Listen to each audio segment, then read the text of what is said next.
As you walk into the room, you're reminded of two of the most horrific acts of brutality ever committed. This guy talks about how Joe Rogan comedy with the same intensity of like Joe Rogan his loved ones. I think that's what it is. Like he is like, I agree. I've never experienced a person who I agree with so much and still been like, damn, bro, like, is it that? New Elephant Graveyard video React Lore section is extremely good. Please watch. How comedy was destroyed by anti-reality doomsday cult. Holy, this has 1 million views. God damn. Continue our investigation into how our current comedy era got to be so wonderful. They say the power doesn't corrupt it. It reveals once a guy like Joe Rogan, the comedy czar, grabs a hold of the reins of power. All right, let's watch it. Well, all that comedy investigation. I think he really, this guy, I can't believe I'm saying this. I watched his videos before. He's a really interesting dude. Okay. But I think he like actually hates Joe Rogan like almost too much, which is crazy for me to say because I shit on Joe Rogan so much. But sometimes I'll like watch one of his videos and I'll be like, God damn, bro, you have so much hatred in your heart for this dude. Like, is it too much? I don't know. You've cameoed in one of his videos. I mean, yeah, no, we are we are of the same mindset for sure. Into the rise of the comedy czar's hell world was exhausting. I had to get the hell out of there. So I've been out at my cabin just trying to think about something else for a change. Problem is, you know, there's no free will, and I don't really get to choose what to think about. Been thinking about a lot of different... He also kind of has the same cadence of Vagrant Holiday. Y'all remember Vagrant Holiday? OG.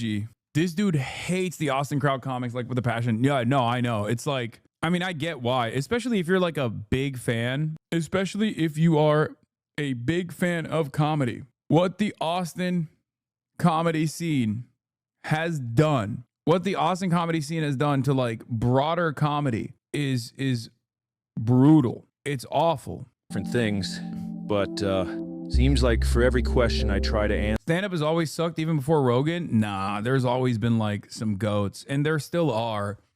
It's just that I feel like there was never like there was never such a shining light that all of these flies could fly in the direction of and streamline dog shit comedians with regular frequency because you have this massive megaphone for them.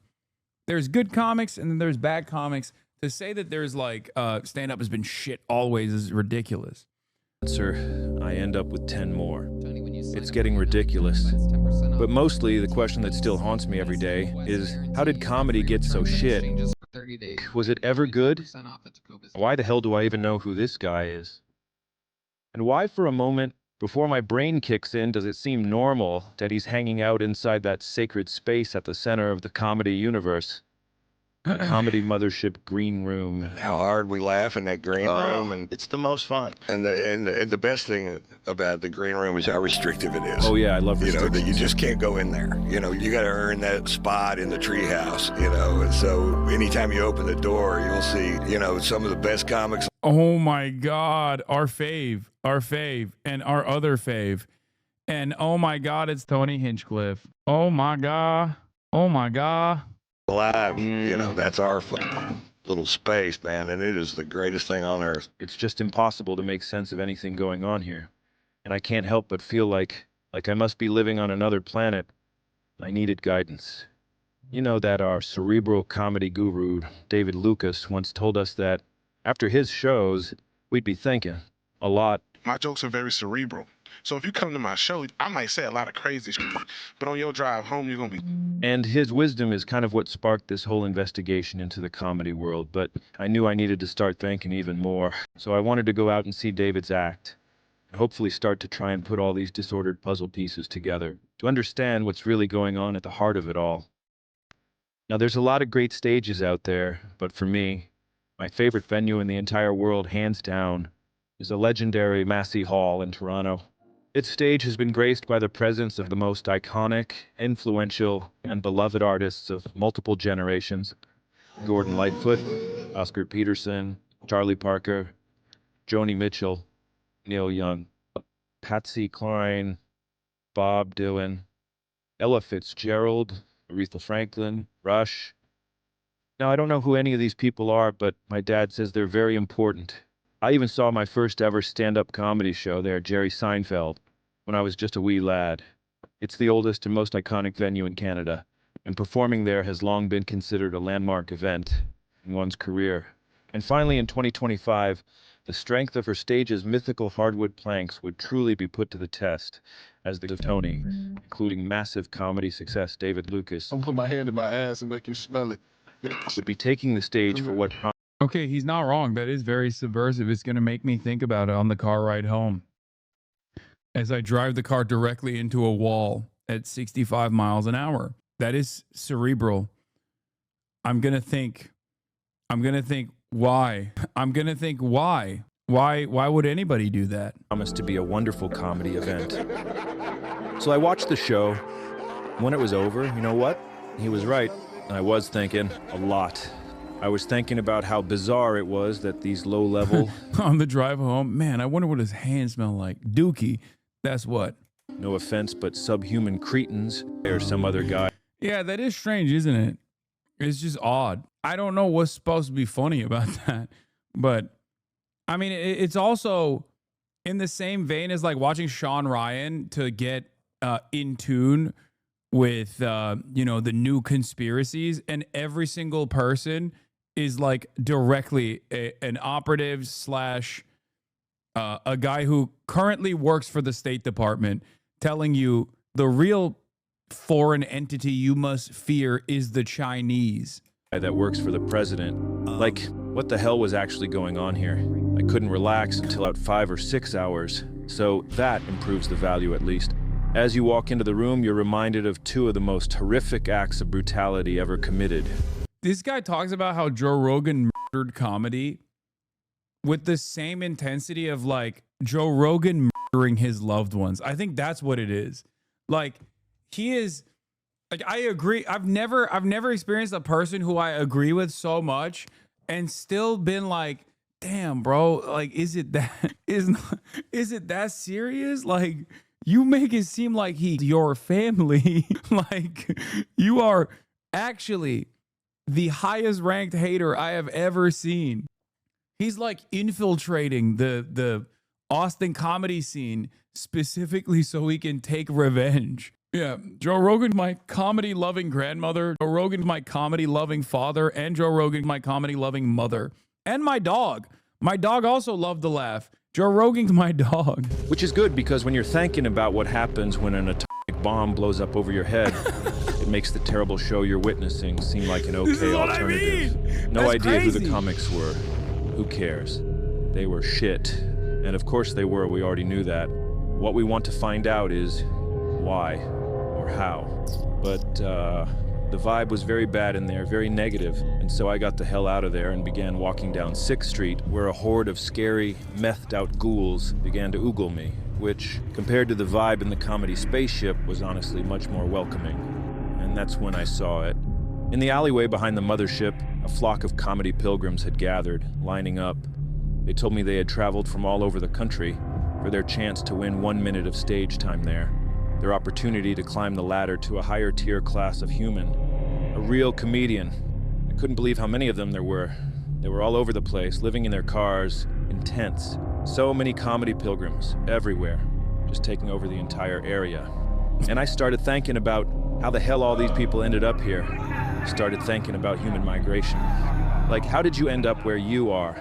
No matter who or where you are, at some point some guy in your lineage looked around and said to him, Like, the way he talks about Joe Rogan is like he implemented Cyberpunk 2077 in Austin, Texas. Like, even more than that, he's actually disrupting the space and time.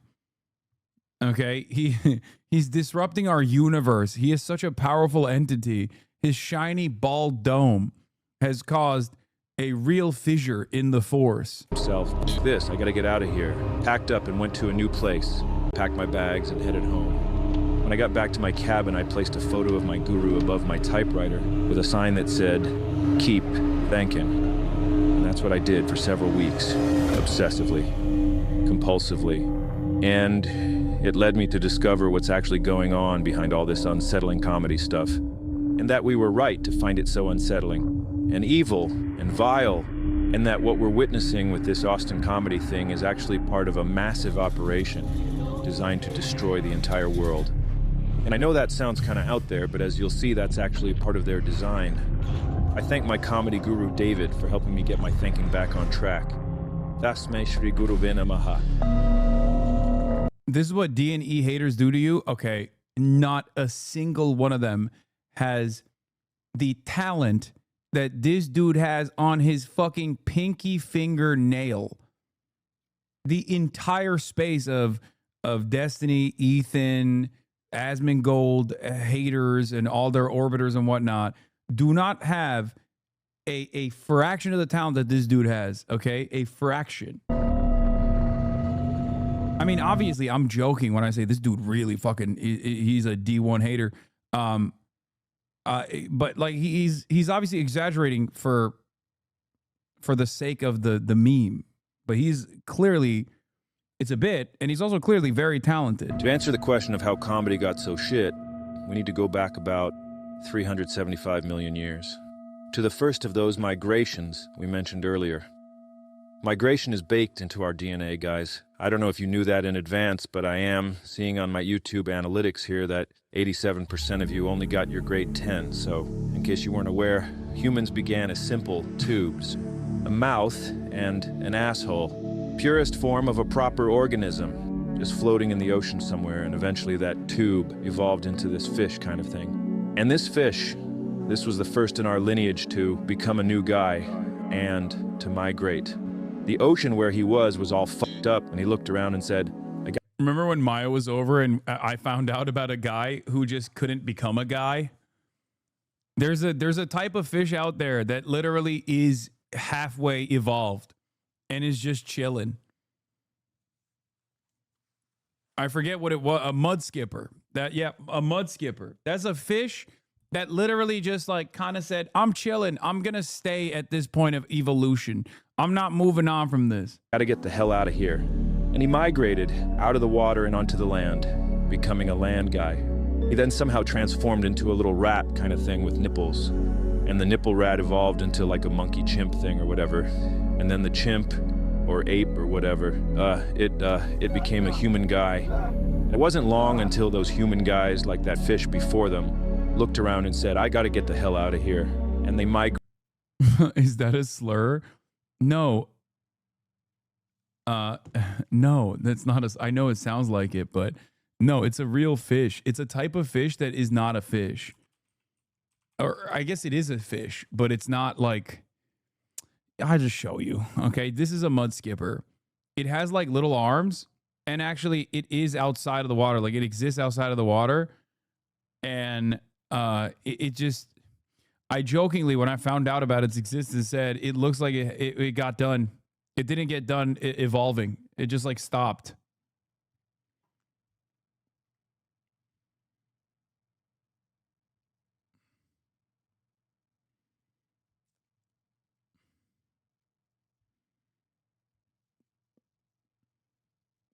He is a land guy, kind of. No, look, actually, yeah. He exists in between. Migrated to every corner of the earth.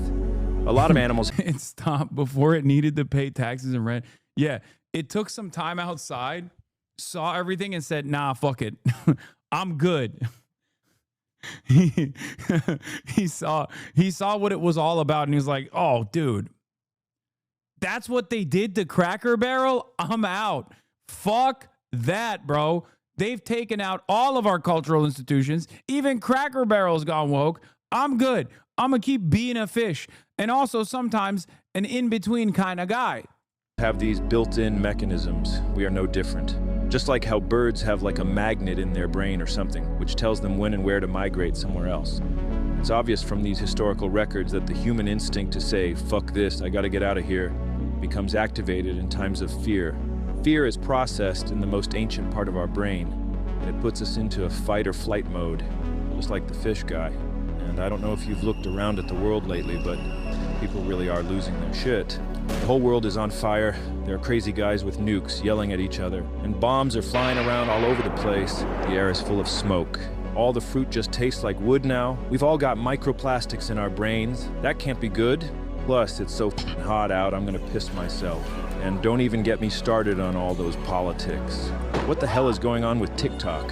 Why is China, doing all that stuff? Why did they close the oatmeal plant down? I wanted to keep working there. Now I got no money. I gotta pay MSRP for my steel cut. Bullshit, man. You know what? And then he says it. Ah, f this, I gotta get out of here. Except this time, they've got nowhere to go. Not physically, anyway. Now you understand why the mud skipper stayed a mud skipper. You feel me? But lucky for them, some of humanity's most powerful visionaries, the techno-wizards, have constructed a psychic ark to sail the seas of your mind and take you away from your problems and out onto a new frontier. A new reality. And here's where it gets crazy. It's a reality where there is no such thing as reality. Lions. The techno-wizards use their machines to ramp up your own uncertainty about what's real and what's fantasy, to the point where you're so anxious that you do anything just to be certain. Those guys. No. It's all overphonics and sonics and dimensional superaction behind glass screens. You know, if you think of something and bam, it's there in the wall. Once you've lost connection with classic reality, you're just a guy floating out in the open ocean, desperate to find something to grab onto to save yourself, stranded and surrounded by a sea of danger. That is when the techno-wizards begin their most perverted sorcery. The future is gonna be amazing. They throw you a life preserver. I think that's the way he feels about Joe Rogan is the way I feel about Elon. In the form of a new world, a new virtual world. In this virtual world, you're still going to be angry all the time, but at least you'll be certain, and that feels good. And because it feels so good, you just want to stay in there forever. Until eventually you've been in there so long that your new virtual world feels more real than your old classic reality.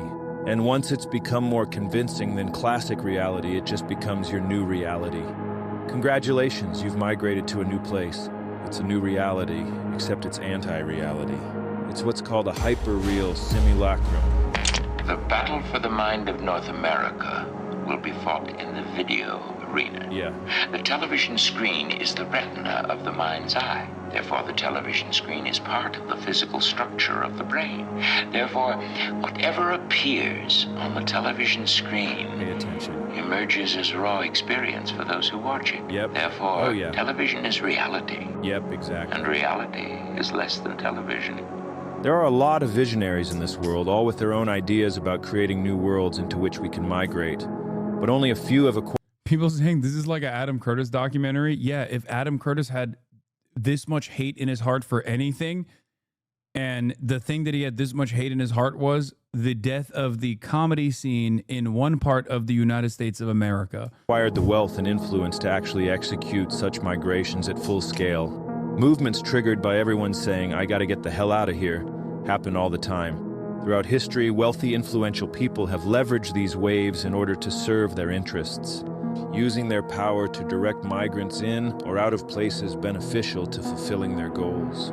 Someone we've seen exploiting the I gotta get the hell out of here phenomenon is this Elon guy. He was bullied a ton as a kid because he was a strange, scrawny little weak guy who could also be a bit of a dickhead. And so his teachers, his parents, nobody wanted to help him. Did you have a happy childhood? No, it's terrible. Are you serious? Yes. Why was it terrible? You were bullied at school and had a I was difficult... almost beaten to death, if you call that bullied. He was shy and awkward at school, didn't have many friends. On one occasion, Elon was pushed down a flight of stairs and beaten violently, leaving him in hospital for weeks. And if that wasn't bad enough, and this is something you'll see with almost all of these anti-reality guys, Elon had a very bad dad who left him with a dad-shaped hole in his soul. Very violent. It was not a happy childhood. Yeah, good thing he's passing that down, you know, to his next of kin, which there are many of, by the way. Two things he loves is being a bad dad and having more children to be a bad dad too.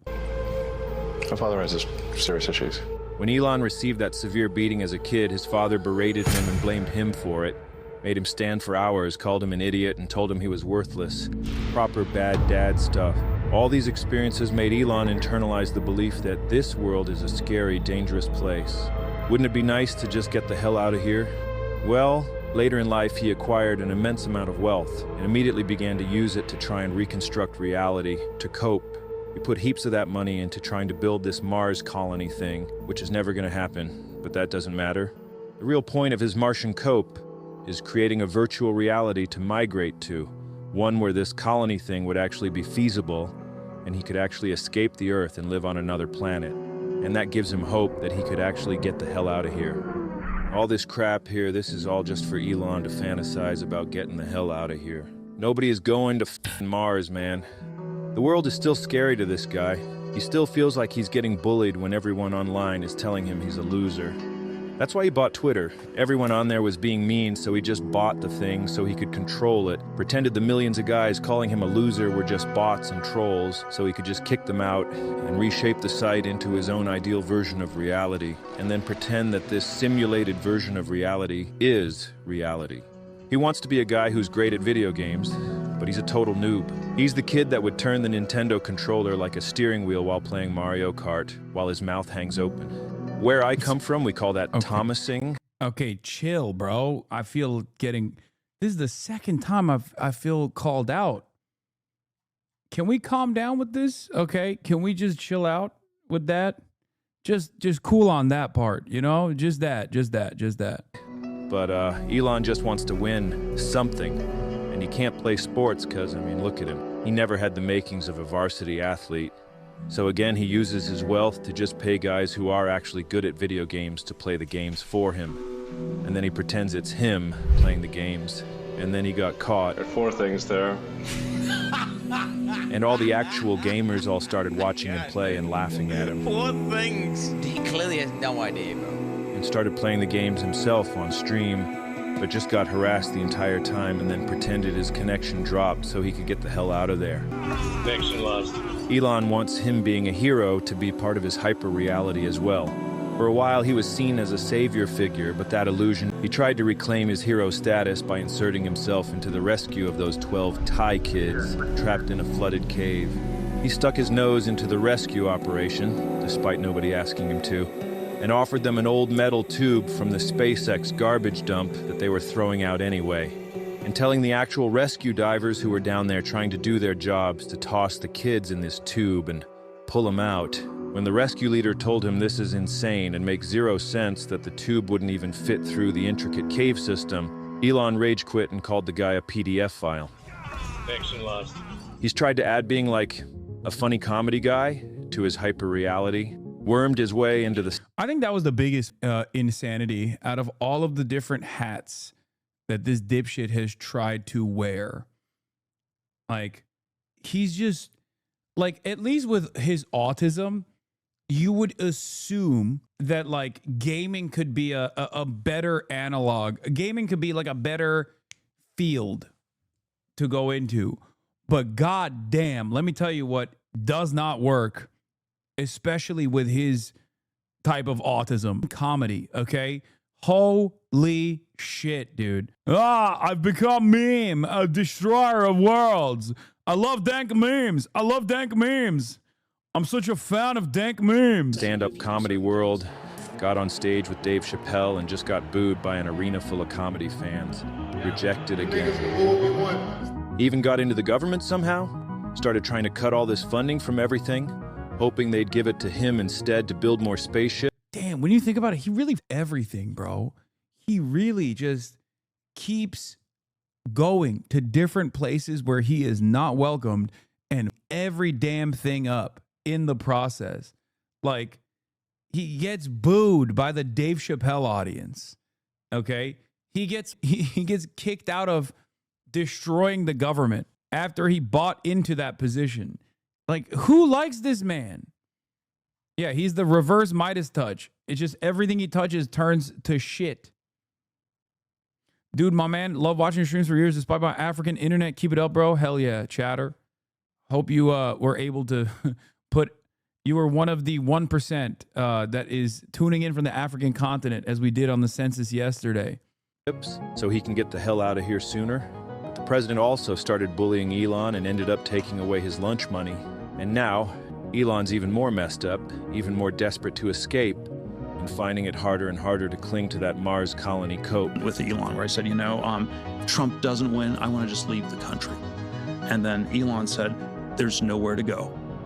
Elon, you don't believe in going to Mars anymore. Elon stopped believing in Mars.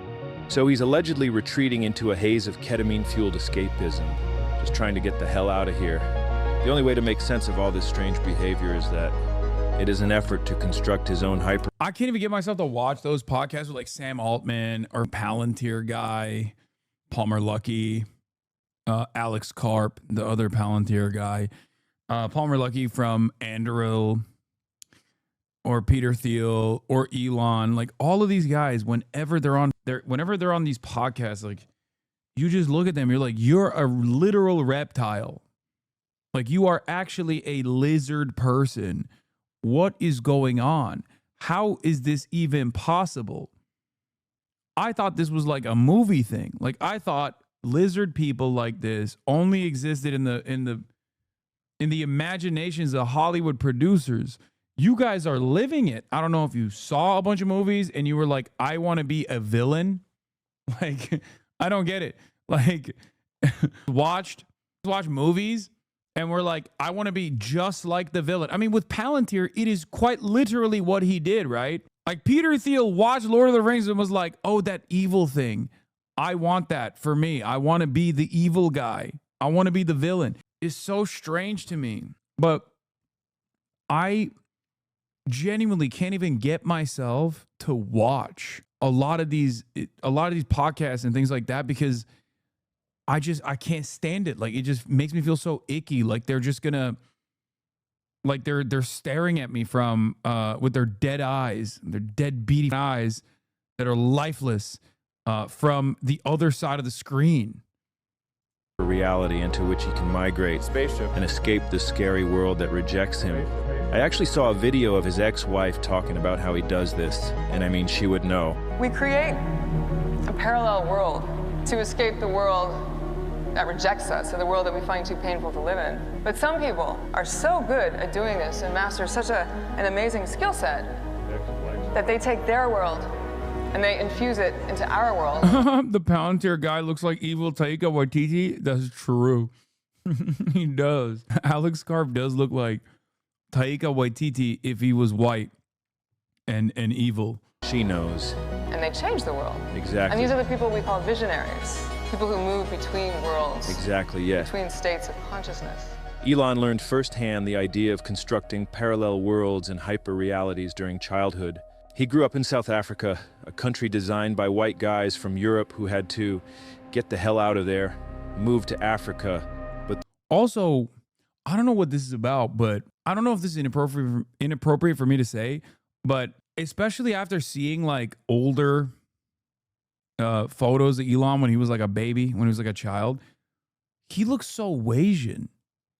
Am I crazy? Is Elon Musk? No, May Musk is white. And so is the dad. Why does he look so Asian? He looks like he's white Chinese. Actually, you are crazy. Yes, you are insane. No, I'm serious. That texting my ex to let her know that HasanAbi read my joke, maybe that'll get her to come back. I don't know about that. Is it because I saw too much Yi Long Ma? Is that what it is? Is it because I've seen like the imposter who's the real Elon? Yi Long Ma too many times? Then decided they didn't want to have black guys as neighbors. Hyper-reality in which God commanded the white guys to preserve their race or whatever, and they had no choice but to segregate all the black guys in another part of town. Because if God wants it, then, I mean, what can you do? You gotta do it. And by getting all the white guys to migrate their psyches into this hyper-reality, it allowed them to do all the heinous shit they had to do to achieve their goals of creating this new society. If you have enough power and influence, reality can be whatever you want it to be, and very few things are going to challenge you. We have a sort of grasp over the world. Elon wants to do a full migration into his hyper-reality, but he can't pull it off. It's not believable enough yet. His main problem is that not enough other guys are joining him in his hyper-reality anymore. The more guys you can get to buy into your simulation, the stronger the pillars necessary to uphold the new reality become. Which brings us back to this. This, right here, is irrefutable proof that the comedy spaceship and the entire Austin comedy toilet is a hyper-real simulacrum of an actual comedy scene. The whole scene is ruled by its god king, the comedy czar, Joe Rogan. We already discussed how Joe became the comedy czar in our last video, so go watch that if you don't understand what we're talking about here. The comedy czar rules over his dominion with complete domination, and as you'll see, the entire scene is designed to strengthen and maintain Joe's personal, hyper-real simulacrum. Joe has been sliding into hyper-reality for several years, and is now completely immersed in the simulation.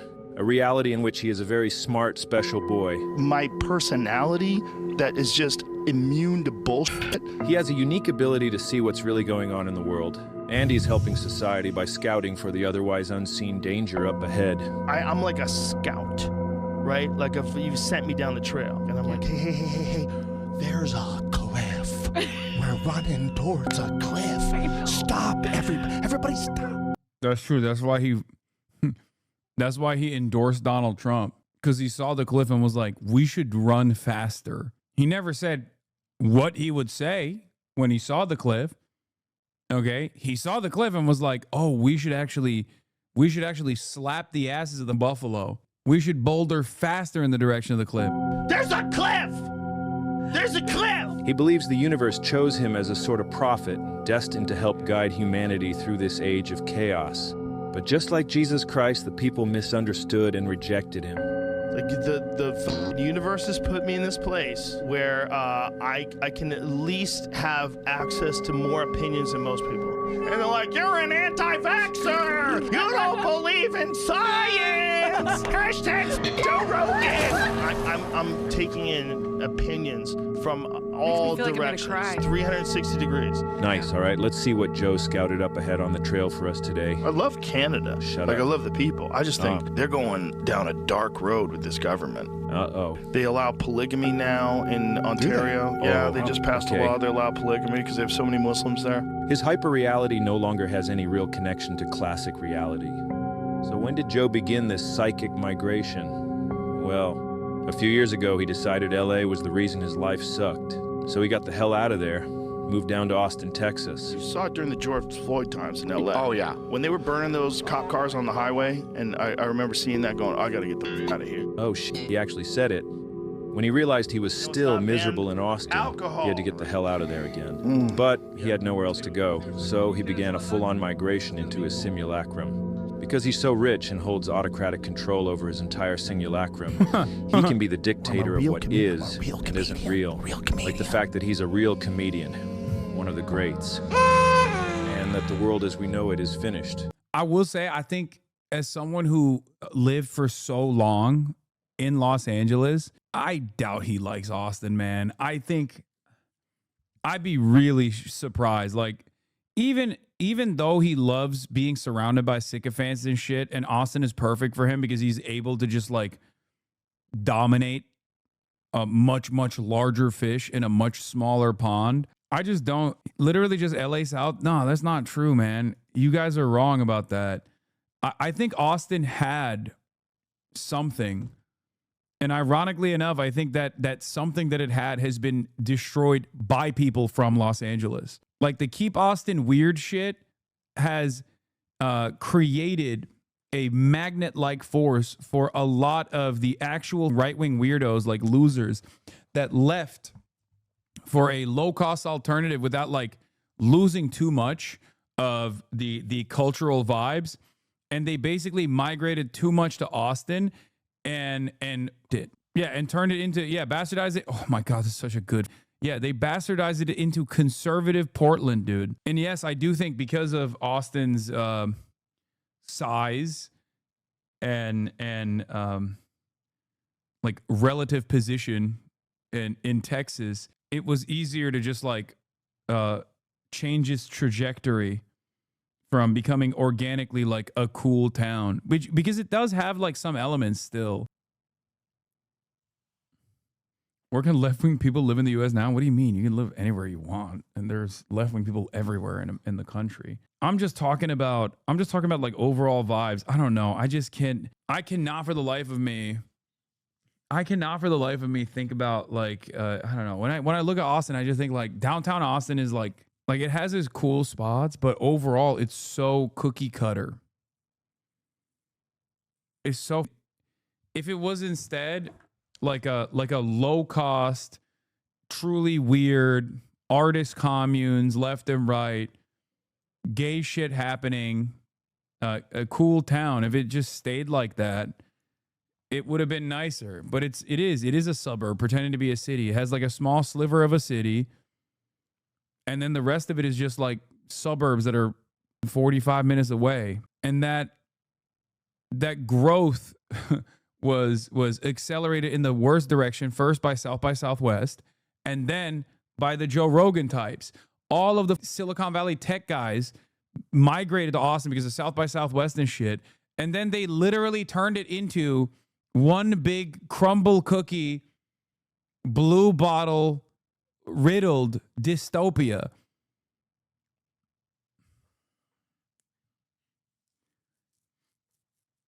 LA is 50 suburbs, tend to be a city? Yes. Except LA is so vast and so large that all of those suburbs that you are describing are cities in and of themselves. You understand? LA is a country with its own internal city structures that resemble. LA is so vast, dude. And yes, you are absolutely correct when you say it's not like a real city. I would never say it's a real city. I don't think you can be a real city without a functioning, grid-like operated, always on, robust public infrastructure, public travel, public transport infrastructure. How come your viewership dropped 10K overnight?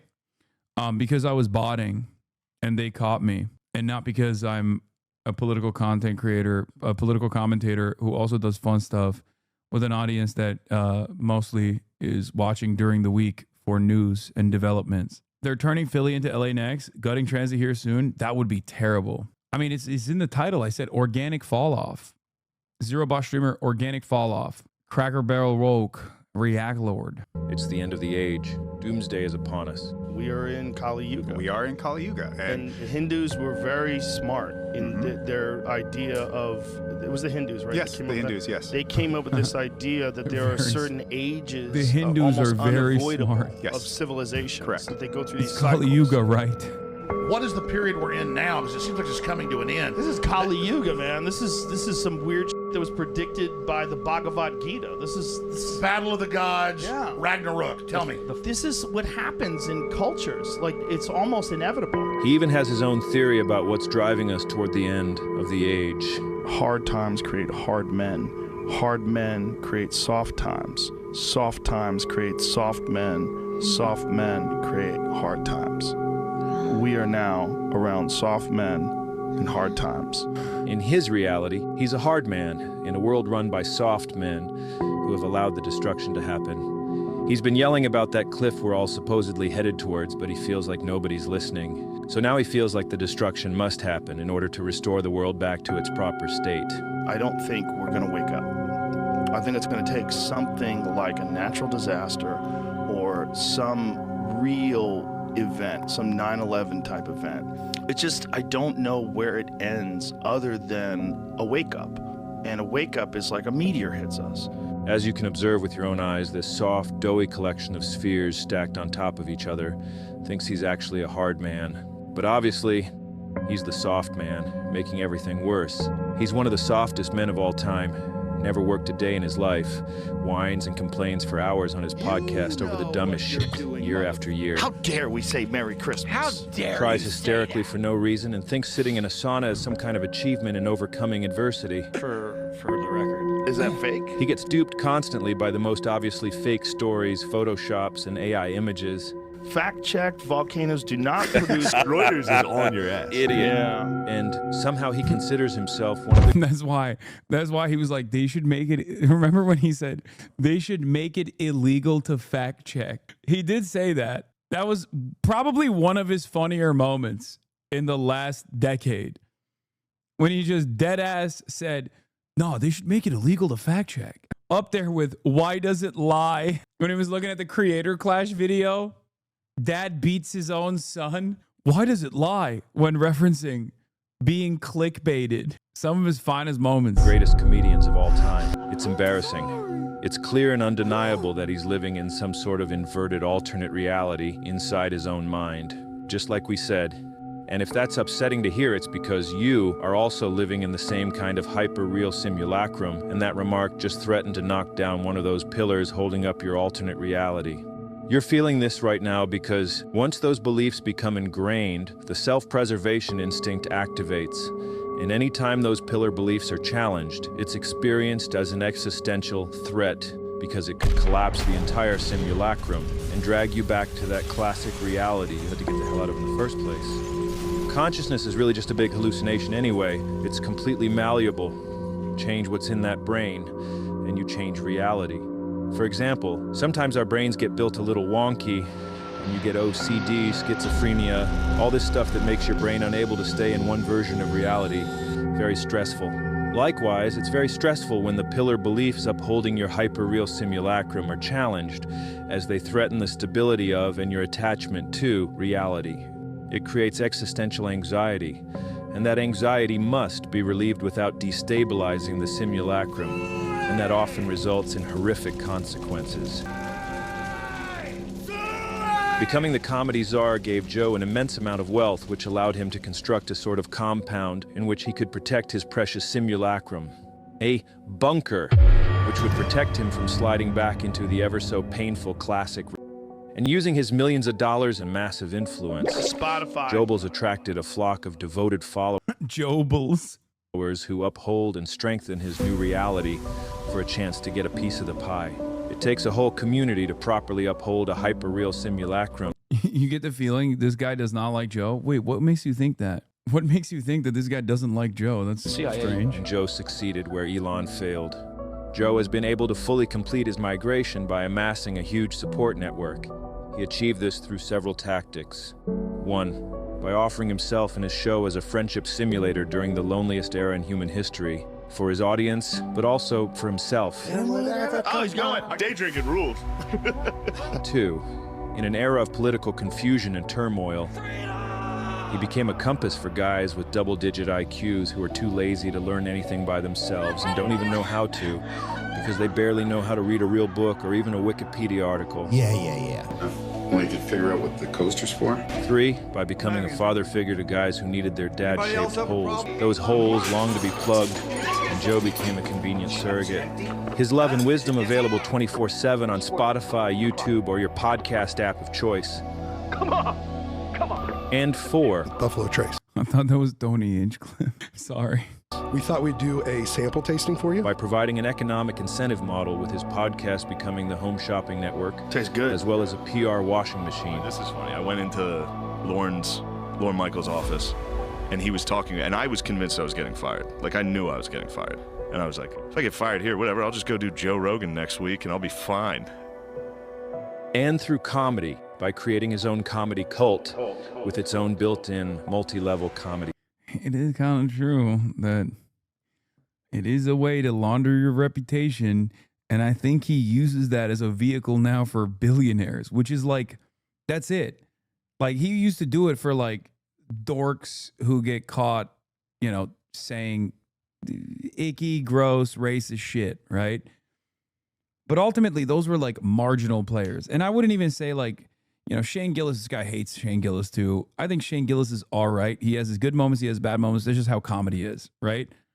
But Joe Rogan has unironically stepped up his like reputation laundering mechanism to now allow the federal government, including the intelligence community and billionaires, to do this. Please censor the racist slur in your stream title. Cracker Barrel, we haven't gone woke. Okay, listen. Cracker Barrel might have gone woke, but we have not gone woke. If you indulge Joe in his new hyper-reality, you'll be rewarded with opportunity. And because that feels so good, you'll soon find yourself migrating across the psychic ocean of your mind, joining Joe inside his simulacrum. That's why it's called the comedy mothership. It's a transport vessel that will migrate its believers into their new reality. Which reminds me of another cult, one of my favorites actually, Heaven's Gate. It too was run by a weird bald guy who wouldn't stop talking. This guy, Marshall Applewhite, but his friends called him Doe, which rhymes with Joe. Don't know if Joe designed his cult in homage to Doe's cult, but the similarities are striking. And I even heard a rumor that Joe's dog was named after Marshall Applewhite. Marshall's trying to say hi to you. Hey, buddy. Doe and Heaven's Gate's beliefs were a cool blend of alien spirituality and Christian apocalyptic prophecy. I can't wait to get out of here. Doe believed Jesus was an alien who came to Earth to guide us, and that Doe himself was a messenger from the higher plane of existence, sent here to warn humanity about the upcoming destruction. Sound familiar?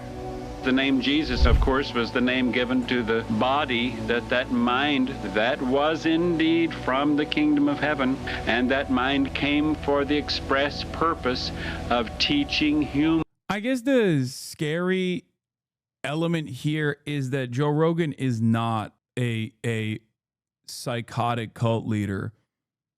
Because, like, I guess in this day and age, it doesn't really matter, but, like, him being somewhat normal and like a quote-unquote normie whisperer unironically makes it a more threatening presence. No, he is. That's the point of the video. No, I understand. Like, his function is similar. Okay? His function is similar. But I think by way of presenting himself as like a normie guy, that actually allows him to expand his reach to a much larger audience. Do you understand? Because like the average person does not read Joe in the way that we do, especially someone like myself who has like watched him for years, was a major fan of his, you know what I mean? The average person that you meet that's like working a delivery job or whatever just has him in the ear and basically thinks he's awesome. He's like a cool guy that you can hang out with, like your older brother that smokes weed and tells you about weird shit, okay? Like a lot of people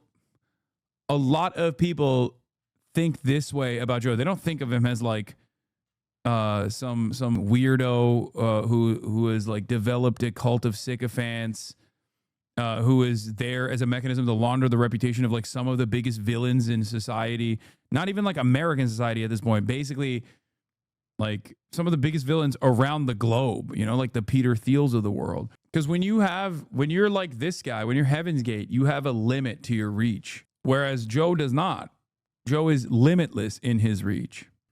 How they could be saved, how they would not be plowed under at the end of the age. Well, we're at the end of the age.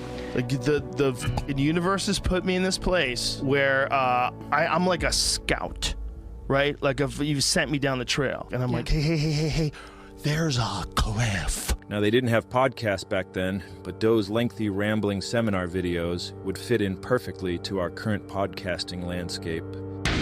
When things are going bad, many times the worst things in the human kingdom that can happen to us end up being the best things that can happen to us. There's going to be some good that's going to come from it. Because we learn in-depth lessons because of those difficult times. Unexpected problems, good. And learn. They could actually say, thank you for the lesson. Through his podcast, I mean his videos, Doe lectured that the end of this age is upon us, that the Earth was about to be transformed, recycled, but they could escape this doom by boarding a spaceship flying behind the comet Hale-Bopp as it passed by Earth. We are one or two events away from living in the Stone Age again. And I think it could happen in our lifetime, and it could happen to you and I.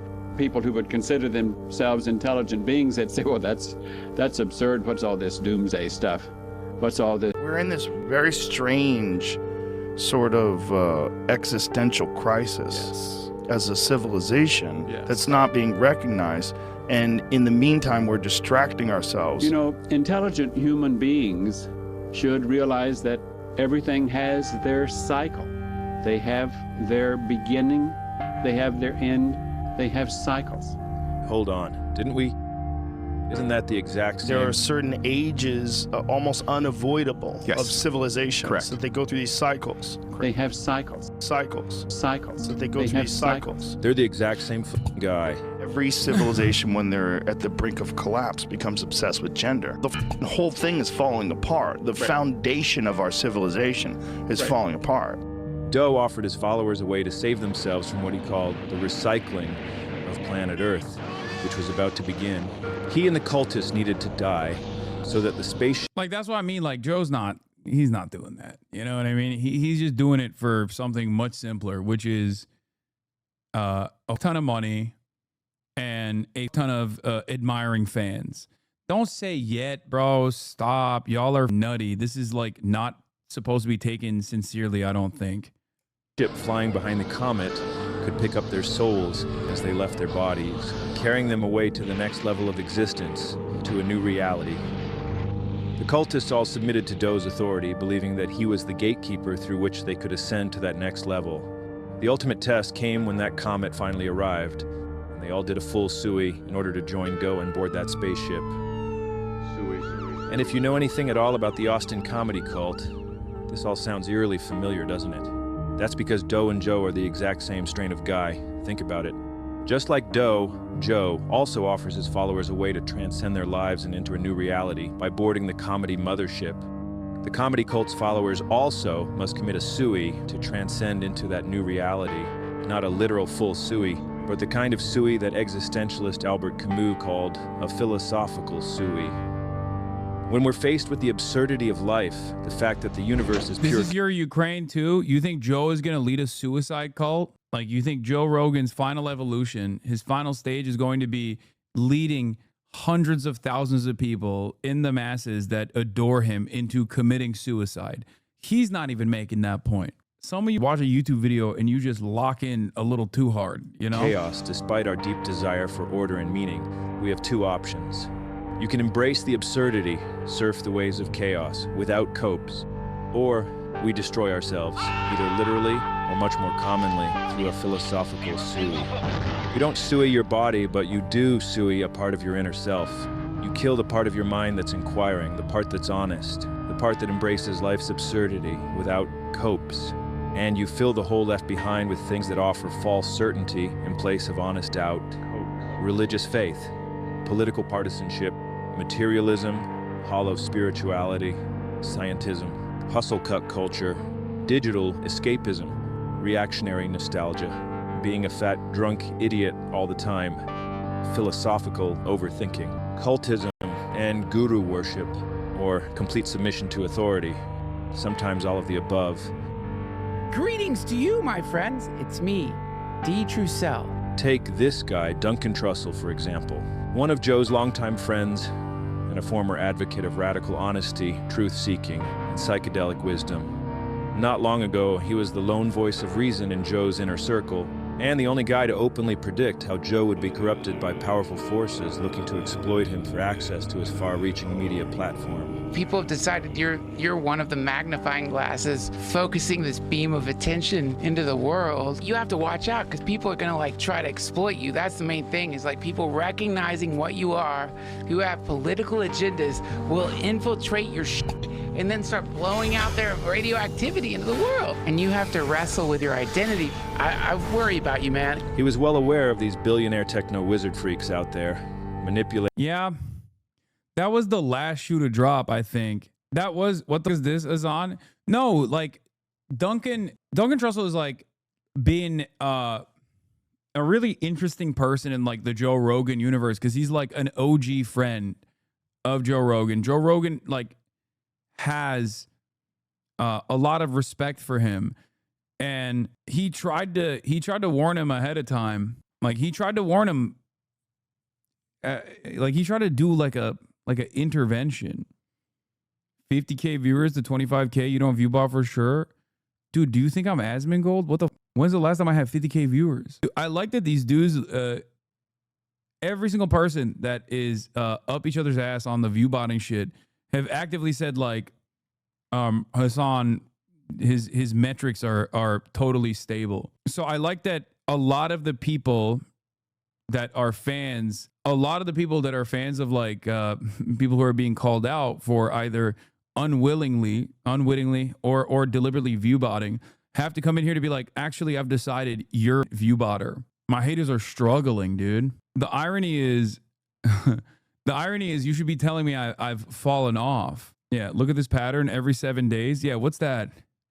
How does this happen? Oh, that's right. It's because my adult fans watch from Monday to Friday, and on the weekends, they're not as invested in the news. A pattern that repeats itself, unless you think I'm viewbotting on the weekends or refusing to viewbot on the weekends. I'm like, my viewbots need to take a time off. There's socialist viewbots. Yeah, my viewbots have unionized, and they got weekends off. New media before it became too obvious to deny. He warned Joe about them being a danger over and over again. We established they're these billionaires, and they live in these compounds. Right. And certainly people like Michael Hastings and other people, they get killed all the time. They're super powerful people who will use technology. So on Jerry, we warned him about the shadowy characters trying to co-opt. I was just thinking about it the other day, and bam, it's on your shelf. Being Joe Rogan to the left, just be you, bro. Hold it down. Oh, for sure. It is clear. Like it is clear that it's like he was the last lifeline, and he was so right. He literally was saying straight up, like, rich and powerful people are using you as a vehicle to launder their reputation. And Joe looked at that and said, bet we can go richer. Okay, we can go more powerful. The Alex Joneses of the world. I'm trying to get real shadowy lizard people, billionaires on here to talk about how sick their project is. Bro, he had Egghead, man. He had Egghead on. Mark Andreessen. There's no reason to ever have that guy on your show. You know what I mean? He has Zuckerberg on. Like, even with Mark Zuckerberg, he got hit with the Dominican Ray. He does BJJ. He's like obviously crafted a new persona for himself to make himself look more human. But like, you're talking about Mark Andreessen. Like, Mark Andreessen has nothing. People to have their own way. So that means that there is some group or series of groups of people that are doing like highly nefarious actions from places of power. Mm-hmm. We know that there is like truly a war to control the paradigm. He was by all accounts an honest guy, and probably the only guy on that stupid podcast who would rather say what's true than just whatever the burgeoning comedy emperor wanted to hear. But those sorts of qualities are no longer welcome in the comedy czar's simulacrum. They're far too threatening. So once Joe migrated into his new reality, Duncan faced the hard choice of either embracing the absurd and maintaining his principles of honesty and truth, or committing a philosophical suey and joining Joe in his new reality in order to maintain connection to the comedy czar's sphere of influence. Oh, Tipahana. Whatever's happening, you just have to make it a good thing. Anything that's happening to you can be converted into something either that's going to make you scared, self-destructive, rationalize your anger, rationalize your shitty decisions, or it can be used as a thing that completely converts you. Like at any given moment, you can shed your operating system. You could drop all of the hangups, all the weird shit at any moment connected to the great truth, the divine. That was him 5 years. He's also a little bit of a mushroom guy. If you've ever seen his other work, he's definitely a big mushroom guy. I feel like he's a bit of a shroomer. Ago, he's since followed through on this new guy conversion. So let's see how connected he is to that great truth. Ooh, that divine. Let me ask you this: so what do you think about? Have you ever shroomed? Yes.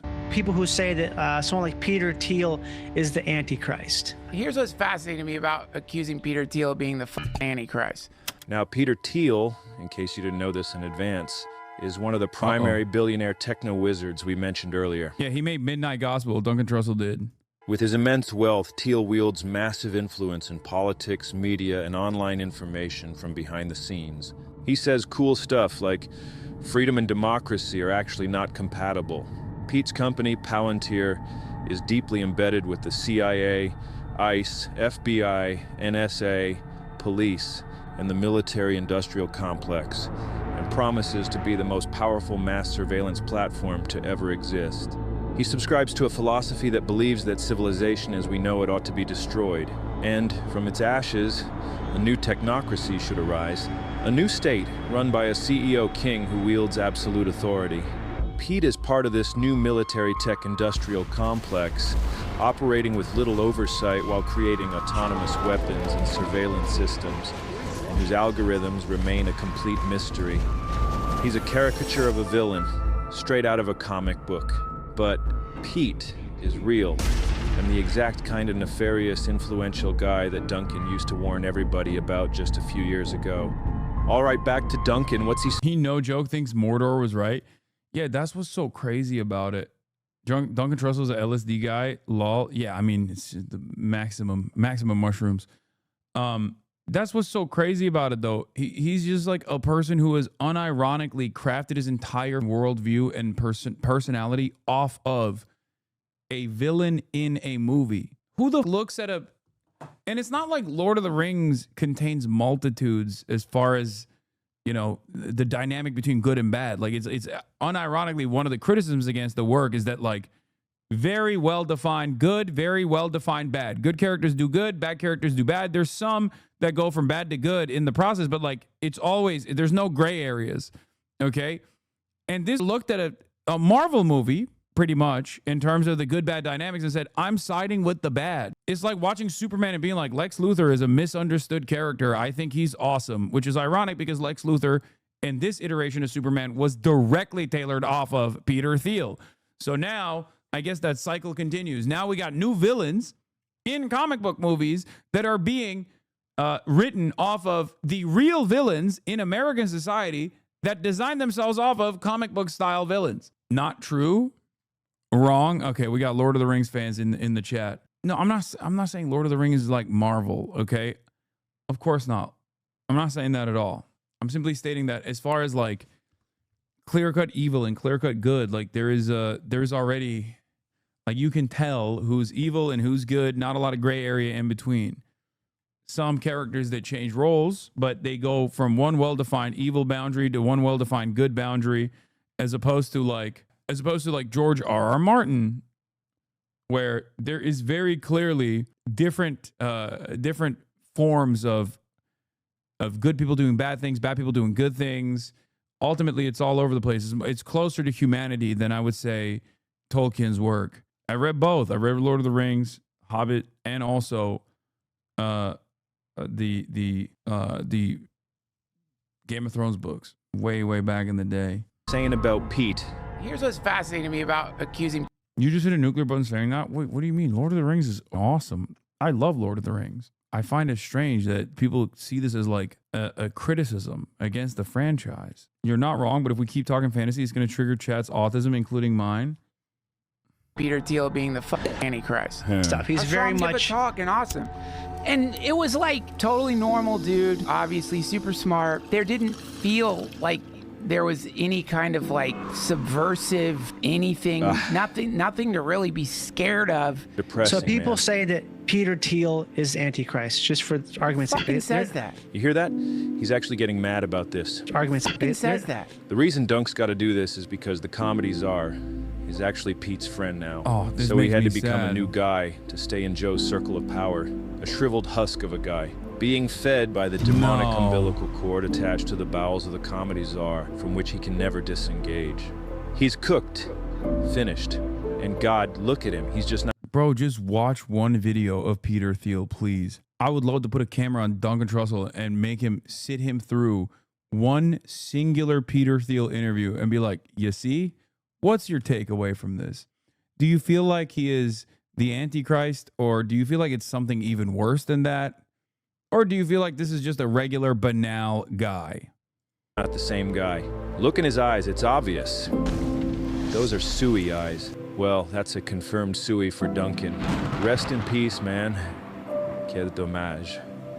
Well, once you've entered the comedy czar's comedy cult simulacrum, you're expected to do your part to uphold the pillars of this new reality. Upholding the pillars allows you to stay in the cult and potentially reap the rewards that come from its membership. These tenets bind the simulacrum together, and as we already explained, the more guys you've got upholding the pillars, the more stable the new reality becomes, which is vital because if the simulation crumbles, it's all over for this stupid experiment. All cults need their tenets, and the Austin comedy toilet cult, or whatever we're calling it, is no different. Because Jader of the entire scene, he could construct his world however he wanted to. Starting it from the ground up. So it's this completely new thing, and it can kind of go a lot of different ways, and a lot of different things can happen. You don't know what's going to happen one way or the other. Those things are very exciting.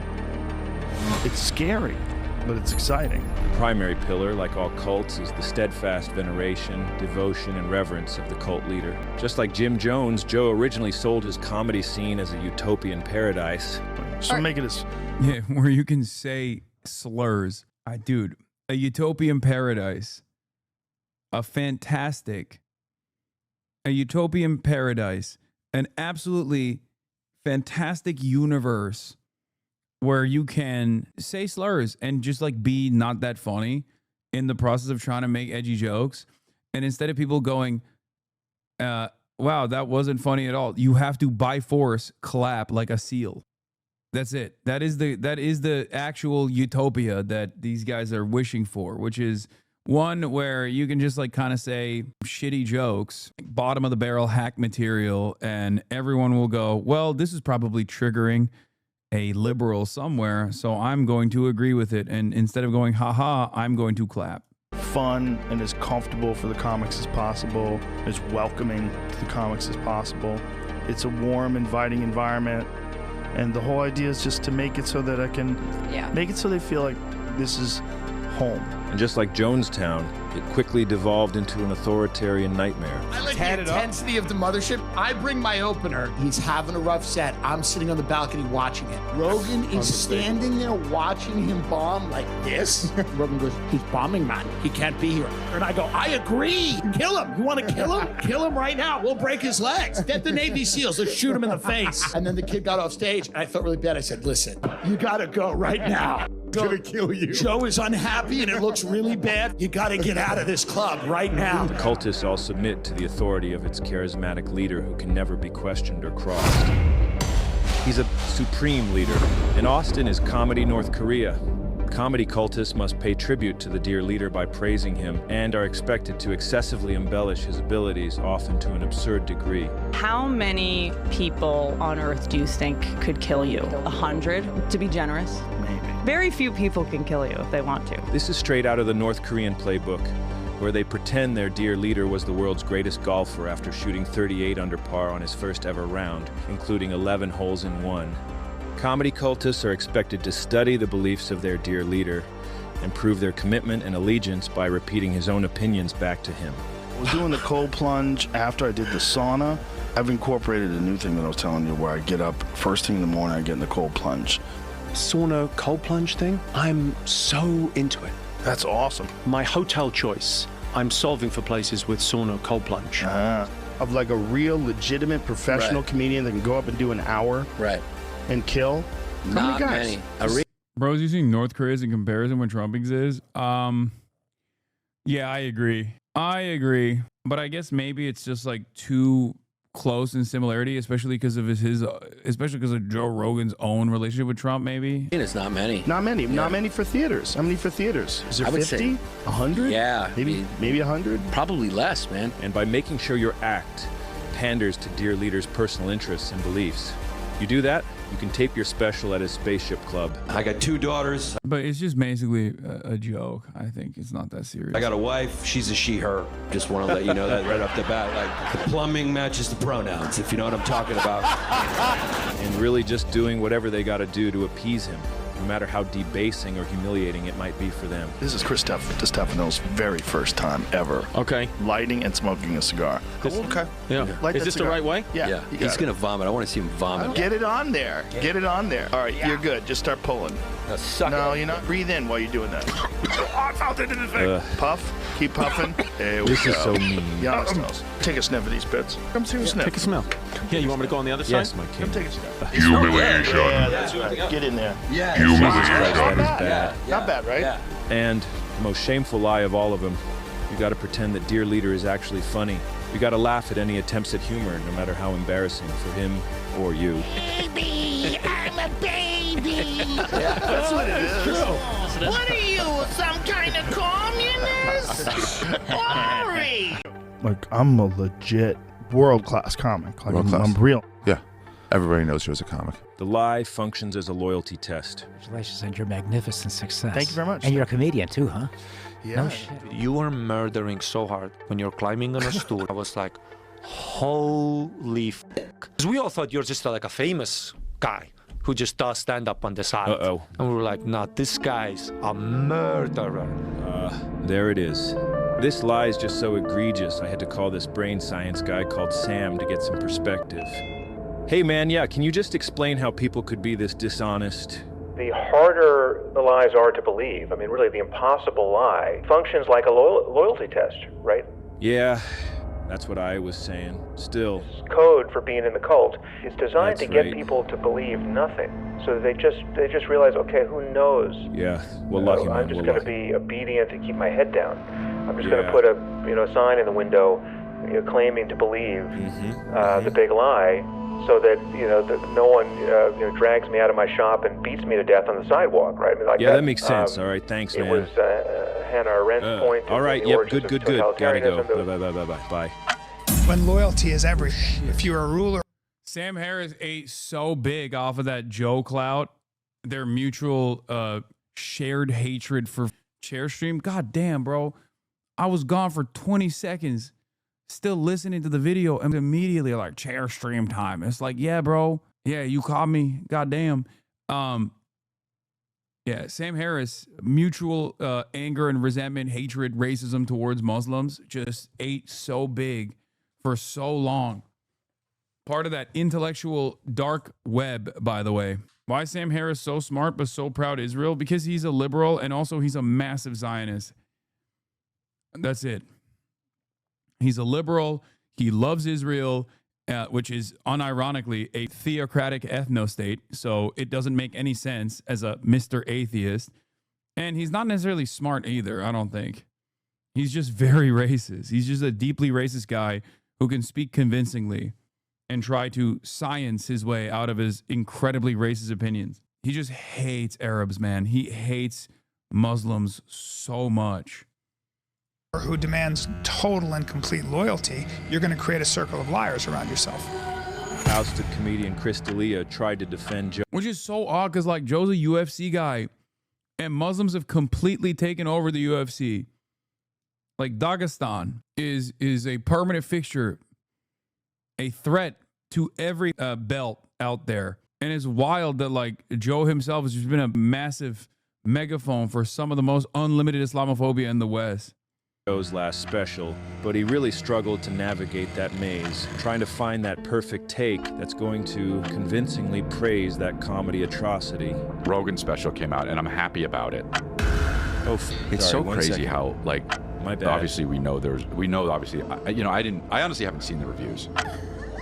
I saw somebody saying it, and they were like, this is a hacky, this is a hack. And it was straight up just not hacky. The one thing that they have is it's hack. Like super woke people even know what hello is hack. These appeals to dear leader through praise are made in hope that one day his gracious hand will reach down to them, bless them with his endorsement, and pull them out of their hellish obscurity. So there's kind of this trickle down, Once Joe likes me, then your mom's house goes, want to be on our episode. Once Rogan was like, this Jeff Dye guy's really good, then everyone else has to fall in line. Right, everyone else wait, does. now I gotta treat daddy like dad. I gotta kiss the rings, You don't go on Joe Rogan and then start talking shit. Joe's dad. The second pillar is they are the anti-mainstream, anti-commercial, It is true though, like he still is a incredibly important. He still is a incredibly important vehicle. There's truth to this. Important, yes, bro. He is the kingmaker still. You're never getting on Joe Rogan? Yeah, I know. I mean, I missed that shot a long ass time ago. Why would you want to? He has a ginormous platform of people that perhaps most should hear from someone like myself. Y'all are so funny. Yeah, of course, if I had an opportunity, I would. People think like I'd be platforming Joe Rogan. Joe Rogan would be platforming me, brother. What do you mean? Anti-establishment underdogs. Dear leader gained much of his power by selling himself as the antidote to corporate mainstream media and culture. His platform is now bigger and more influential than the mainstream media he once stood in opposition to. But because being anti-mainstream was such a fundamental part of his sense of self and his show and his audience's identity, they all have to keep pretending that they are not mainstream. Yeah, dude, you had the president on. He thanked you by name. You are the mainstream. Okay? Like, that's the funniest thing, because like Fox News does that shit too, where they're like, oh, mainstream media is all libtards. It's like, bro, you are more mainstream than the rest of mainstream media combined. Like, what are you talking about? At what point do we just acknowledge that Fox News is mainstream news? I've been saying it, but it's like the whole shtick that these guys have is like, oh, we're subversive. We're anti-mainstream. It's like, no, you are the mainstream. Admitting otherwise could collapse their new reality, so they stick together, upholding that pillar, keeping their simulacrum stable. Rejection, rejection of whatever is going, whatever people think the comedy industry is. Like Joe Rogan is basically Kai Cenat for dudes between the ages of like 25 to 55, okay? And not just white dudes either. Very diverse audience too. I know everybody wants to think that it's just white dudes, but like Kai Cenat at an environment, or like I Show Speed at an environment where there's like children, Joe Rogan would get mobbed in a similar way between like 25 to 45-year-old dudes. It's not just white dudes. Y'all are wrong. A lot of people personally think, perhaps falsely, that most reflections of white supremacy have entirely white audiences. This is not how it goes anymore, okay? Fascism in 2025 is much more diverse than you think it is. A big part of that also is, I think, the white / a lot of Hispanic people have in the United States of America, but we are in a transracial era of fascism, okay? It's not like you got gay fascists, Mexican fascists, black fascists, all of which still embody white supremacist tendencies. It's still primarily white people, make no mistake, of course, but it's not the same way that it's not like, it doesn't exist in the same way that it once did. Like, it's no longer the all-white Klan, okay? That's not how it is anymore. And I think it's important that we understand that too. Because people think the comedy industry is like some group of people with power that control all and give people specials that don't deserve it. There's all this like weird thoughts about the comedy business. But I wouldn't say that at all. When white supremacy is still very powerful, it is. It's unimaginably powerful.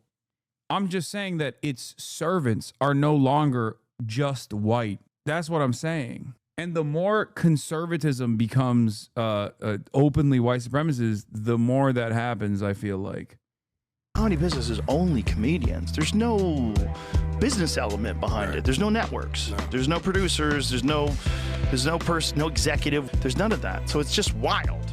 Dear Leader is a billionaire, but instead of running his own show, he's still partnered with the tech establishment. He and all the cultists are connected to the biggest corporations on Earth, but still they maintain a facade of being independent DIY artists. As we all know, Joe got in tight with the US regime and became the government's own comedy czar. The regime's comedy puppet dictator, like comedy Lukashenko. He's now literally an extension of the US government, but inside the reality of the mothership cult, he's still the anti-mainstream underdog. He has more emotion than Lukashenko. And obviously this makes no sense at all, but because all this is taking place inside an anti-reality simulacrum, it somehow just works. You have like comedic instincts. Like when you said to Hillary, you'd be in jail. Like that's great timing. It's funny, you need at least the attitude of a comedian when you're doing this business. It's the most dangerous business. Being president is the most dangerous. Especially you. Imagine if there was assassination attempts on Biden. Pillar 3. They are real comedians, a special class of human, an elite artist class. Comedy is sacred. And the mothership is both a holy temple. I was in the mothership last night, and that audience were like church. And the center of the comedy universe. The comedy mothership is the hub of comedy in the world. That's wild. Yeah. It's comedy mecca. The green room is the Kaaba, the house of God. Being granted entry is considered one of the cult's highest honors. We laugh in that green room, and the best thing about the green room is how restrictive it is. You know, that you just can't go in there. The comedy czar considers his entry into comedy a religious experience. That transformative moment where he was converted, baptized by Mitzi Shore, and transcended from a civilian into a real comedian. I remember thinking, I gotta get to the Comedy Store. It was like, it's Mecca. It was Mecca. It was a religious call. I mean, if there was anything like that in my life, that was it. She passed me as a non-paid regular after my first. I will say Comedy Store is actually a powerful presence. That is another thing that I will agree with Joe Rogan on, reluctantly. It's awesome. It's a dope place. I haven't been in a long time, but god damn. First audition, I couldn't sleep that night. A real comedian. A real comedian. Dear Leader's beloved Saint Mitzi must be revered and venerated by the cultists as their adopted spiritual deity.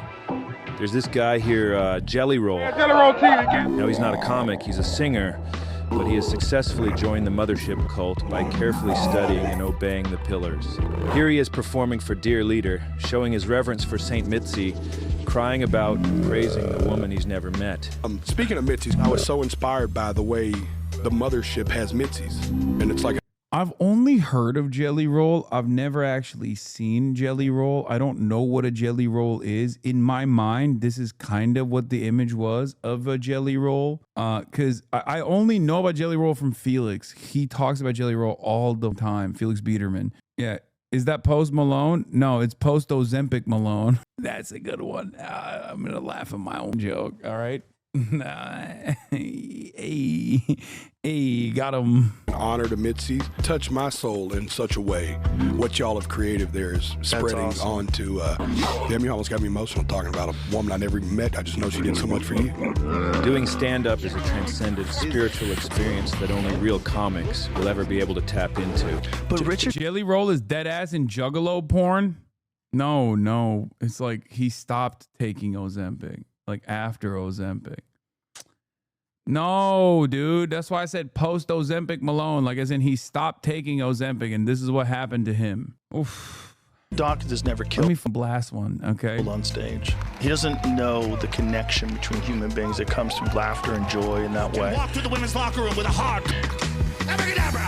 Dear Leader draws a stark distinction between the comedian class and what he calls civilians, regular guys, lower tier humans. This Hasan guy explains some of the differences between higher tier humans. I got scared when he said that. Comedians, and the lower tier average human, and how difficult it can be to even be around such low tier guys. Our ability to talk to literally anyone is a skill set. Like, totally. Do you ever have to, when you go to like a party with your ladies' work friends? Yes. And you're like, bro, there are fucking just goobers out here. Yeah, just office banter. I was at a work thing with my wife. We're like in a building, and outside the window, it looked like someone was about to jump off. Oh, wow. The guy goes, like, is that guy like, is he walking on the roof? I go, the part didn't go his way, so he's just. yeah. And they're like,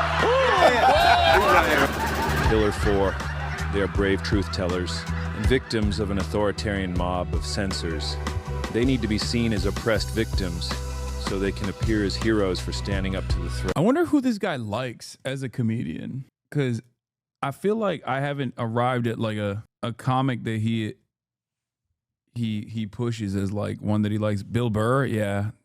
Or wait, are you speculating, or has he said something nice about Burr? Because like that's who I like. Inside their simulacrum, they are the modern day incarnations of guys like Lenny Bruce, Dick Gregory, and Mort Saul. Look them up. We're drinking, my friends, in the Last Chance Saloon. What I'm saying on stage tonight is barely acceptable now.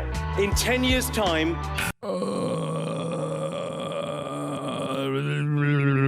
I can't stand these, bro. Just do good jokes. Even Seinfeld, ultra Zionist, awful dog shit comedian, literally conceded on this previous tone that he used to take, where he was like, cancel culture. What's the deal with airplanes? What's the deal with cancel culture? Cancel culture, more like cancer culture. Ha ha ha. And then he turned around and was like, actually, I want to go back on that. I was wrong. You're just either good at doing comedy or you're not. And the people who complain about cancel culture are just not good enough to overcome these sorts of issues. Forget about it. You'll say, I saw a man and he stood on stage and he made light of serious situations. We used to call them jokes. An us versus them mentality is a hallmark of cult psychology. Jim Jones fabricated threats like government persecution and fascist takeovers all the time, and he taught his followers that his temple was the only safe place from the dangerous and decaying outside world. The Heaven's Gate followers believed that they and the... Yeah, that's the point. I will always say this. You cannot, first of all, cancel culture in and of itself is bullshit to begin with. You can't get canceled from outside forces. Kyle, what are you doing? Place, you can only be canceled by your own audience. Okay, that's number one. Number two, no matter how edgy a joke is, no matter how dumb a joke is, if you are a good enough comedian, you can make it work. And the only reason why you feel like you are getting canceled is because people are not laughing because you failed to deliver. That's it. That's it. You failed to deliver, and that is the only reason why you feel like you have gotten canceled. It is the most baby shit, the most annoying, constant, whiny ass attitude that these goddamn comedians have. Put the jokes in the bag, little bro. That is your job. Okay? If you know how to tell a joke, it doesn't matter how edgy it is. Okay? That's it. It's kind of like my principle on accents. Okay? You can always make fun of white accents, or at least like dominant accents, right? Cultures that have engaged in like colonial violence, things of that nature. But if you're actually doing a accent from a developing nation, then it has to be really good, because if it's not really good, then it's racist. That's the principle. It's the Mullen principle. Okay? If you can do an accent of a developing nation, like the peoples of a developing nation, it has to be so good. It has to come from a place of understanding. It has to come from a place of like knowing the internal dynamics. It can't be you just pointing the finger at this group of people while simultaneously saying, look how weird they are. It's kind of like trans jokes, for example. Dave Chappelle's trans jokes are shitty because they're hack. It's not because Dave Chappelle is incapable of crafting a good joke. He's just incapable of crafting a good trans joke because he can't get over the fact that he despises trans people. So he can't sit there and try to understand it, develop a better understanding of it to craft a decent joke. That's it. That's it. The rest of humanity were under the control of deceptive lower tier aliens called Luciferians, false gods who control. Yeah, the Beyond Pussy was the only good trans joke that he's ever made. The problem is it was sandwiched between really not jokes at all. Daniel Sloss ends his comedy special X with a story about the time a former friend of his raped another one of his friends, and not only was he lauded for the special, he was not canceled. So any hack that complains that they can't make dark jokes and lying. Are you saying China is a developing nation? If not, that means you can do a Chinese accent. Oh, come on. It's not a well-defined rule of what kind of accents. In the Western world, we're talking about like non-white peoples and where they're coming from. Old Earth's religions, governments, and media, corrupting the minds of humans. The only way to escape... Gabriel Iglesias, a good comedian too?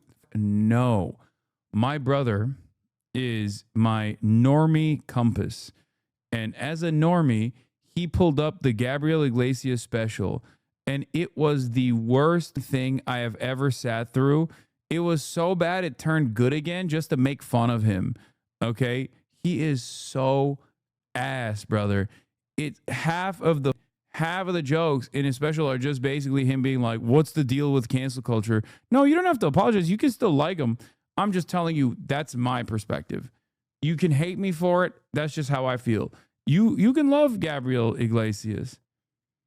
No, it's all good. I don't want to yuck your yum, because the way I see comedy, let me tell you something. The way I see comedy is no different than the way people consume music.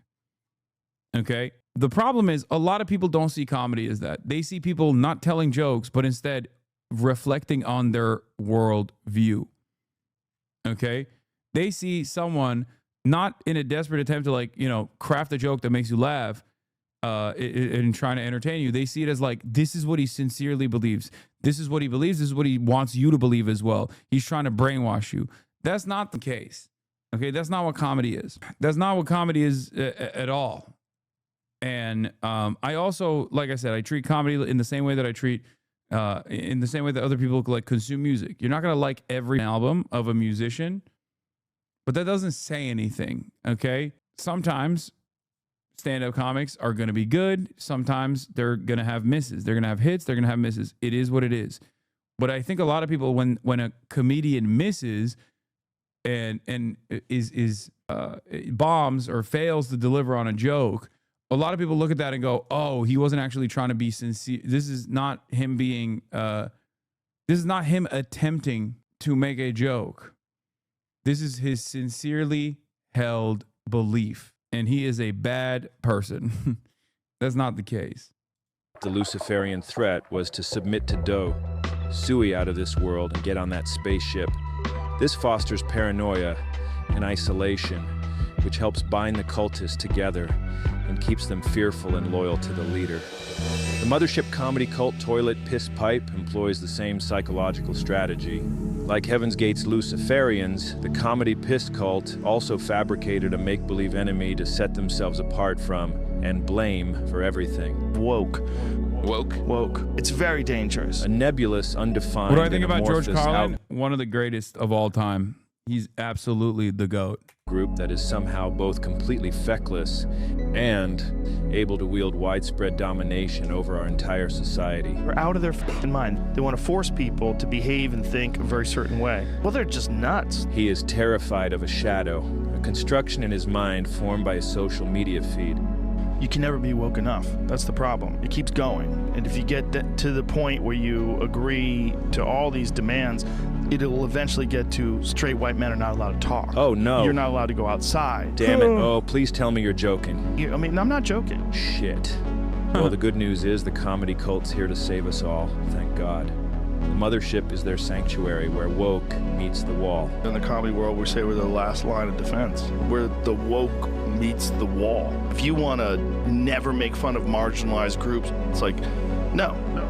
In the Austin Hell Toilet, because their comedy is not funny, they know it doesn't hold up to criticism. So they need to pretend that the criticism is some kind of attack. Then they can all rally together to defend themselves from it. And to prevent the defensive line from breaking, followers are programmed to believe that they can't survive outside the cult. One of the ways that I describe comics, I go, you're either like a village or an island. And villages do way better. An island is a man on his own out there, did just his own shows and doesn't hang out with comics. You didn't have any comics for friends? There's a lot of fucking sad people out there. Yeah, no, don't be a cool island guy. Give yourself to the cult, migrate to that new reality, and you'll be able to achieve things you never thought possible. Because they aren't possible, really, unless you're doing it inside the simulacrum. But that's your new reality now, so that's okay. But don't ever make the mistake of going against the pillars or disrespecting the comedy czar. No. Or you'll be swiftly ejected from the group. It's back to classic reality for you. You're gonna get more people that are very uncomfortable with their own lives and want to live a different life. Well, when you think about where this is all headed, there's only a few different directions that one could go to, and simulated reality is a big one. It's coming. It's already here, and you're in it. We don't need to invent brain implants or anything like that. Our brains are already configured to live in artificial reality. All you need is a reason. If your career's about to expire because your entire fan base is headed to the glue factory, migrating to the simulacrum offers you access to a whole new, younger audience. And I'm pretty emotional about the mothership. I think that the universe used you just to get me back out of this hole that I was in. I didn't know what to do. I didn't know where to go. I didn't know. If you got anxiety about not being funny, you can eliminate that by knowing you can always just do a boring, boilerplate TED Talk soapbox sermon about one of the pillars, and the cult followers will love it. Apparently, I'm not very PC. I'm not one of those people who tries so f***ing hard. I guess we're just devolving as a society. And this is one of the aspects of that devolution, that regression, is that just like the type of slop that love to consume is this shit? Maybe? Is that what it is? Just like, I'm so not PC, dude. To like prove how woke, what a good person. You know what I mean? Like I said, this is always and forever my perhaps best comedy take. Others have said it as well. If you are seeking claps if you're seeking applause breaks instead of laughter, you are not a comic. You're a TED Talk speaker. Okay? That's it. That's it. You're a hack. You're a hack. You're a hack. You're a hack. You are not a comedian. You're doing a TED Talk. You're doing a TED Talk. You don't even have to be a comic to join and reap the benefits of this simulacrum. There are many cultists who work in other fields that personally interest the comedy czar, like science. I've been talking to scientists and doctors and biologists and virologists for months and months and months. And if you're an academic guy rapidly approaching the end of your career and you're spiraling inside because you're scared to die without leaving behind that meaningful legacy, you... Question like, what has Eric Weinstein ever done? I actually have been scared of this question. And I've lived afraid of my own story. You can just pretend you're the new Einstein. Create your own new theory of everything. Just write whatever you want. It doesn't matter. What is this thing that you handed me? What is this? It's the theory of everything. A water wiggle structure about a circle that nobody's ever seen that is at every point in space and time. It doesn't matter that it doesn't make any sense in classic reality. In the simulacrum, the followers are so stupid that they won't know if it makes sense or not. They can't tell, it's just a bunch of bullshit. You're spinning that circle over and over again. So this is an actual model of a gauge theoretic concept. And since you got the comedy czar's endorsement, whatever you say is brilliant, even though they have no idea what you're even talking about. Can a piece of paper effectively will two hands into drawing each other into existence? This seems pretty crazy, eh?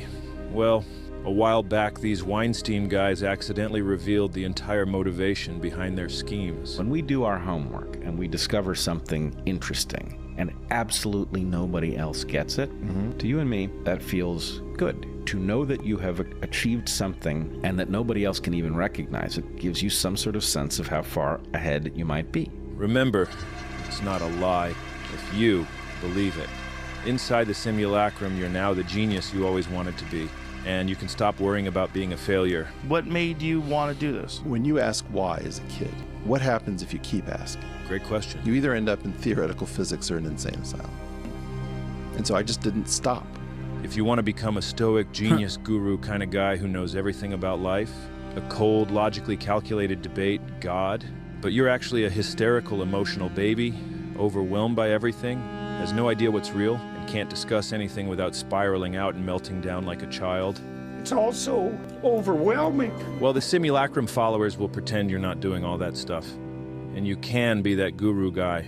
You can get exposed in classic reality for claiming that the definition of belief is... If you believe something, you stake your life on it. So you're saying that you don't believe something if you wouldn't die for it?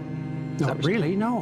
While also getting caught completely believing in Chinese involuntary human semen milking factories. Oh, dude. Jordan Peterson just unironically retweeted a video of a... He would have staked his entire life on it. He would have staked his entire life on it. The semen-sucking factories in China in CCP hell are real. BDSM male milking dungeon in the UK claimed to be footage of human rights abuses in China. Does he think that the Chinese government has special facilities where men can go and have, like, their penises pumped? I think he does. I think he does. Which by his own logic means he would die for Chinese semen milking factories, which ought to make a guy certifiably insane. But not in the simulacrum, where you'll remain the wise guru. Simulacrum migrants also gain access to the cult's Copadex, a reference guide of pre-made dogmatic copes, a virtually endless collection of excuses for anything you could possibly be criticized for. These copes are born inside Dear Leader's own brain and trickle down throughout the simulacrum for all to use. How come you're not looking at your own self with the same scrutiny that you look at this extremely successful person? Yeah. It's because you're jealous. So many people hate me for really no reason. And it really made me realize that like people only hate somebody they're jealous of. You know, like people don't like him because, you know, whether you judge his comedy or judge his podcast or judge whether, you also have to judge how he looks. And he's a beautiful man, built like a Adonis. It really makes people uncomfortable, me included. I'm his friend. I mean, people don't want to laugh at like physically attractive people. Like you don't want to walk on stage and have people looking at your arms rather than listening to you. I had not seen this. That's crazy. That's actually crazy. That is, oh my God, such spectacular cope. Your jokes. And when you can't get a date and nobody wants to f you, because statistically nobody wants to date people who live in your hyper-real simulacrum, you can ease your inner turmoil by uttering the sacred comedy cult mantra. Silence chin implant cheek filler. Is that real? I don't know. Is that like confirmed? Nick Mullen's hilarious and he's a good-looking dude. Just saying. It's definitely not me. I think it's everybody else. Yeah, what? That's another banger. The reason why, by this line, the reason why everybody loves, what's that guy? Oh my God, I can't believe I'm forgetting it. That racist dude, way back in the day, Joe Rogan always brings him up, who used to do, anyway, whatever. I can't. Andrew Dice Clay. God damn it, you got it. Ding, ding, ding. Everybody loves Andrew Dice Clay because he's so ugly, right? He's ugly, so he must be hilarious. Except he don't have the looks, nor do people think he's funny. So how did that happen? So, as you've seen with all this scientific evidence and logic here, these facts, joining the comedy cult can offer tremendous opportunities. Submit to the leader. Perform your sui. Become a new guy if you have to. Migrate and help uphold its supportive pillars. That's the blueprint, and a lot of guys are on that path. But there's one guy who has followed the path of dear leader better than anyone. His name is Tony Hinch. No. I can't deal with the rest of this video, bro. I'm sorry. No, it's too much. It's too much. He's too funny. Tony Hinchcliffe. He's the funniest guy out there. That's why I can't watch him. I can't watch my favorite get disparaged. I've just been dreading getting to this section. You know, we try to be positive on it. Okay, now I can't tell. Now with like Elon Musk too, did these guys get their ass beat and then became villains? Or did they get their ass beat because they were villains, even as children? They just had bad vibes as kids? Is that what it is? Or did the bad vibes come after because they got their asses beat? Because like I got bullied. I got my ass beat. I've talked about it before. It's like, I don't know. It didn't turn me into a villain. I don't understand. I'm sure there's plenty of people here who have also experienced similar things. They're not assholes. Entire existence a complete secret to his new wife and family. My mom told me that my dad travels a lot, my dad works a lot. I mentioned to my mom, I go, hey, Dad's car is in this one house's driveway a lot. My mom like turned pale white. She told me everything that it's a lot. That's how someone like me gets made. So Tony ran away, and like many before him, his gaping dad hole in quest for external validation. You were fat, not evil. Yeah, I did get bullied because I was fat. Took him to the mecca of insecurity, Hollywood. He soon found his way to the Comedy Store, got a job answering the phone or cleaning toilets or whatever, and he found something he probably didn't expect, a new dad. He started opening up for Dad on tour and got his first taste of that long sought-after external validation from his audience. But it was a lot of work, too much work, really. He thought, what if there's a way to get even more laughs while doing even less work, while also being able to satisfy his sadistic compulsions? So he started his own show, Kill Tony, his ultimate scheme. Guys, give it up for Tony Hinchcliffe. Generally speaking, I try to separate the scheme from the schemer, appreciate the beauty of a good scheme, and it's a brilliant scheme, it really is. How it works is his show allows him to be on stage at all times, getting attention without having to do anything at all, really. If the show is ever funny, it's because of the guests. He'll brag about how funny this Trump-Biden episode was, but that was these guys who made it funny. Come on, huh? But since reality can be whatever he wants it to be, Tony can easily pretend that the laughs the show generates are all actually for him. 3 times you got married. Honestly, that's not that bad. What did Tony even do? Nothing really. A few snide remarks. Great idea.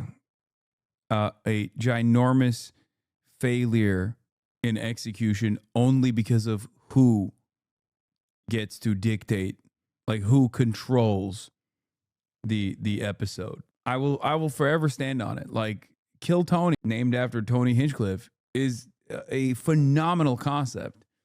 And it would be so much more successful if Tony Hinchcliffe had nothing to do with it. Tony Hinchcliffe and Brian Redband have literally like tampered the unlimited potential that this concept has. Here and there and just basic MC duties. The show is a... What is the concept? They bring in like a bunch of professional, very famous comedians, and then they get a bunch of upcoming comedians to do like a tight 1 minute stand-up special. And then the famous comedy greats, comedy legends actually rip them apart in a humorous way and actually give them decent like tips on how to make their how to make their openers like funnier. Disguised as comedy. Tony wasn't always a terrible host / person. COVID cooked out of his brain. No, I couldn't stand him even back then.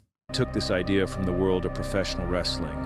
What makes pro wrestling so compelling is the concept of kayfabe, a collective suspension of disbelief, maintaining the illusion that the characters, the fights, and the drama are all real. Kill Tony runs on comedy kayfabe, but Tony flipped it. Where wrestling is fun theater disguised as violence, Kill Tony is violence disguised as fun theater. There's very few people willing to admit that they miscarried. Was that a sad time for you? It was the lowest point in my life. Really? Oh, wait, he's calling in right now. We have word. Despite all of them being followers of a comedy cult, they're all miserable. I'm encouraging you to quit right now. I think when you find that job, I think you should quit. I don't see it happening for you. Eleanor, you knew me when I was 24. I was already 2 years Right, but you're not autistic. Stand over there by the red X. You're really getting a little close. Nope, the other direction, AJ. Thank you. Kill Tony is supported by the same pillars as the Win cult, which, as we've proven, are all complete inversions of classic reality. Tony is the megalomaniacal dictator. He must be submitted to and respected. He is a roast god. Comedy Czar proclaims that Tony is the greatest roast comedian alive. And if that idea is ever threatened, he loses his mind. He got very upset when this Jeremiah guy was getting too many laughs roasting the roastmaster. You don't do that. You don't do that? Oh, no, never, never. Why not?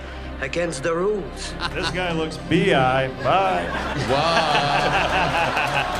Oh, youth. Takes one to know one. Yes. Go have your magic moment. This is the biggest thing in your career. Go do it. Go get it. Go get it. Oh my God. Oh God. This is why I told you I can't watch this segment, bro. This is why I told you it's so bad. It's so bad. It's so cringe. Have your magic moment. This is the best it's going to get for your career is crazy. When he's killing in your room. Oh. Is that a school bus attached to your face? You flaming homosexual. Takes one to know one. Yep. He allegedly cemented his title with this performance at the Tom Brady roast in 2024. If you actually listen to his jokes, they're, I don't know, they're really just okay. Tom Brady. Why do you look like a gay Tom Brady? But his fellow comedy cultists on stage help sell them and show you how to react. This is straight out of pro wrestling. They all sell the joke in the same way a wrestler sells his opponent's attack. This joke here got a huge reaction. People in the Austin simulacrum were literally talking about it for days. Bert Kreischer is a king. He looks like the Tiger King and the Liver King only ate Burger King and had a liver that looked like Martin Luther King got beat up by Rodney King. And I'm sitting here over and over again hearing how brilliant this was. Just feeling completely bamboozled. Because I already heard this joke on another roast 10 years ago. His jokes are literally all homophobia or racism. Like I said, you can lean into shit like that. It's just his jokes are just bad. That's what it is. Like there are a shit ton of comics that like There are a shit ton of comics that make that kind of material work. Lisa, Larry King, Don King, Rodney King, and Billie Jean King in the Burger King bathroom. Tony also got a huge buzz after he did this infamous joke roasting Puerto Rico. I don't know if you guys know this, but there's literally a floating island of garbage This in the was middle so of the ocean bad. right now. Yeah. I think it's called Puerto Rico. And again, I'm just confused because it was even better when this guy, Dylan Jarbo, did it on Kill Tony back in 2021. Yeah, I don't know if you guys know this. Oh my God, this dude is crazy. Bro, are you kidding me? This dude put himself through hours and hours of Kill Tony just to find all the jokes that Tony Hinchcliffe actually stole, all the bad jokes that Tony Hinchcliffe actually stole from like upstart stand-ups. That's crazy. If you're gonna steal jokes, you might as well steal good jokes, man. That's crazy. Why would you steal the jokes from a dude who's he doesn't even have a tight 5 yet? There's currently a 500-mile peninsula of trash in the Atlantic Ocean, and I used to live there. It's called Florida. Oh yeah, gonna write that one down. I did like this joke he did about how murderers never seem to dig deep enough graves. I know how to get away with murder now. Because I know where everybody that gets caught always f***s up. Yeah, they always get a little lazy around burial time. You know what I never see on those crime shows?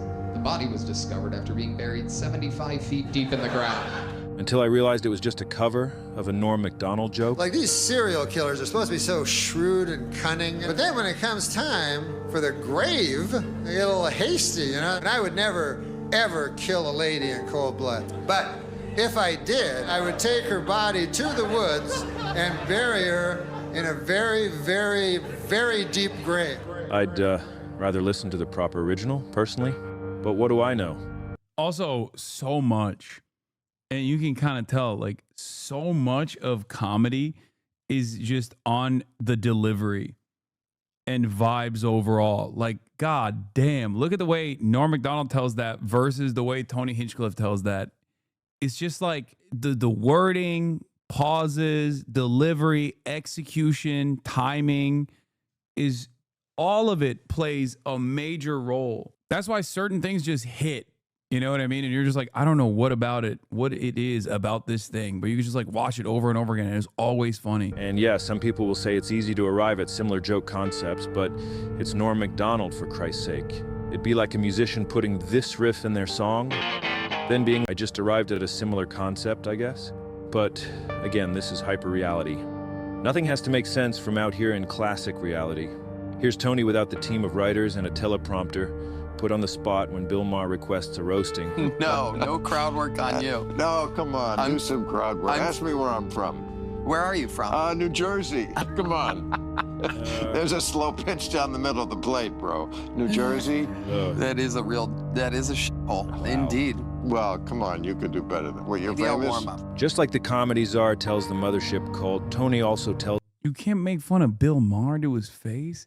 That's a target-rich environment, dude. Like, that's crazy. His flock that they are under attack by powerful forces. Free speech is under attack, people. I host a show, and each week I get updates what words we're allowed to use and not use anymore. It's happening right now the past few years. It's a real thing. He explains here that the reason he chose a political side was because the other side was supposedly censoring him. Tony twists his personal choice of opting for YouTube ad revenue over free expression as an attack from the enemy mob. I've never considered myself a very political guy. We found out from YouTube that there's new words that they want us to censor.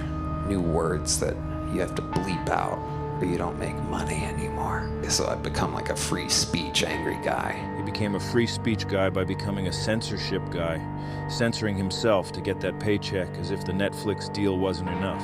That's what Kill Tony is. There's no business element behind it. There's no networks.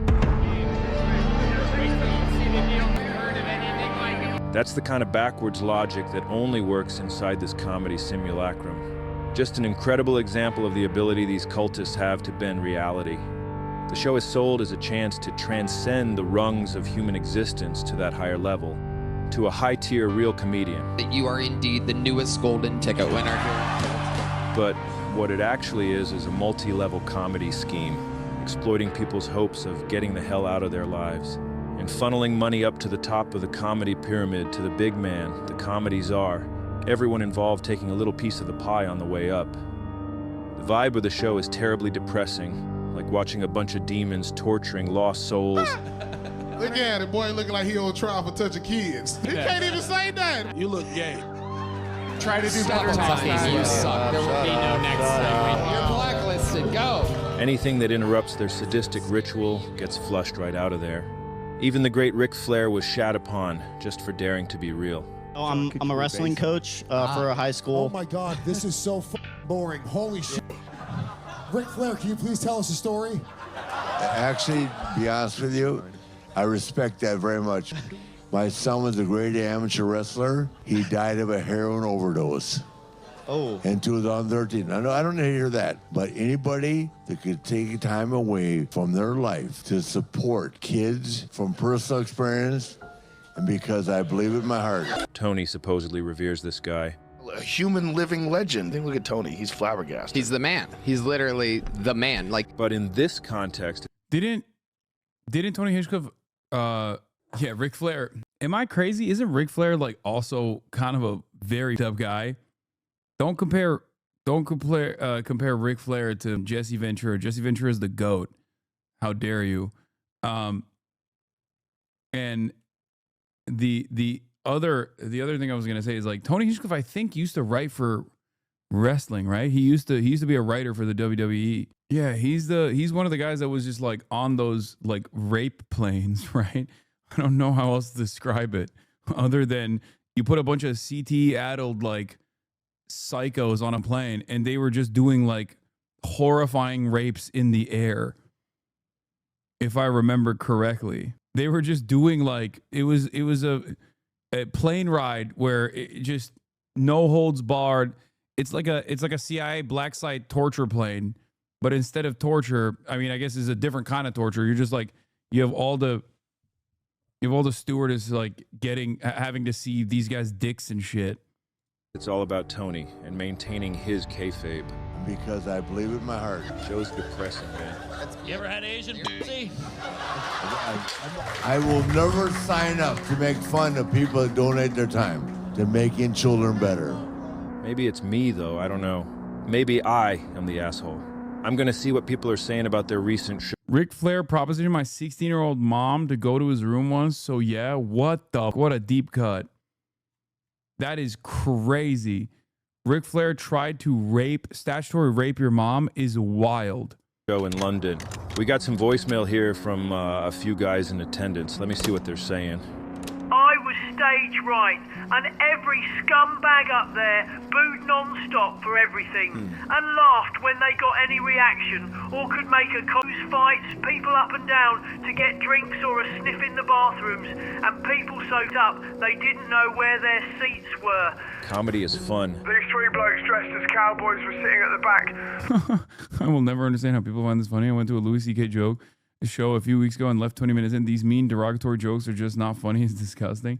Okay, chatters, like it just might not be for you. You know what I mean? I don't know what you heard. I haven't seen anything new from Louis C.K. In forever since he got canceled for doing insane shit to young female comics. But Louis C.K. was objectively a good comedian pre-cancellation, but also it wasn't even a real cancellation. He won a Grammy after he got canceled.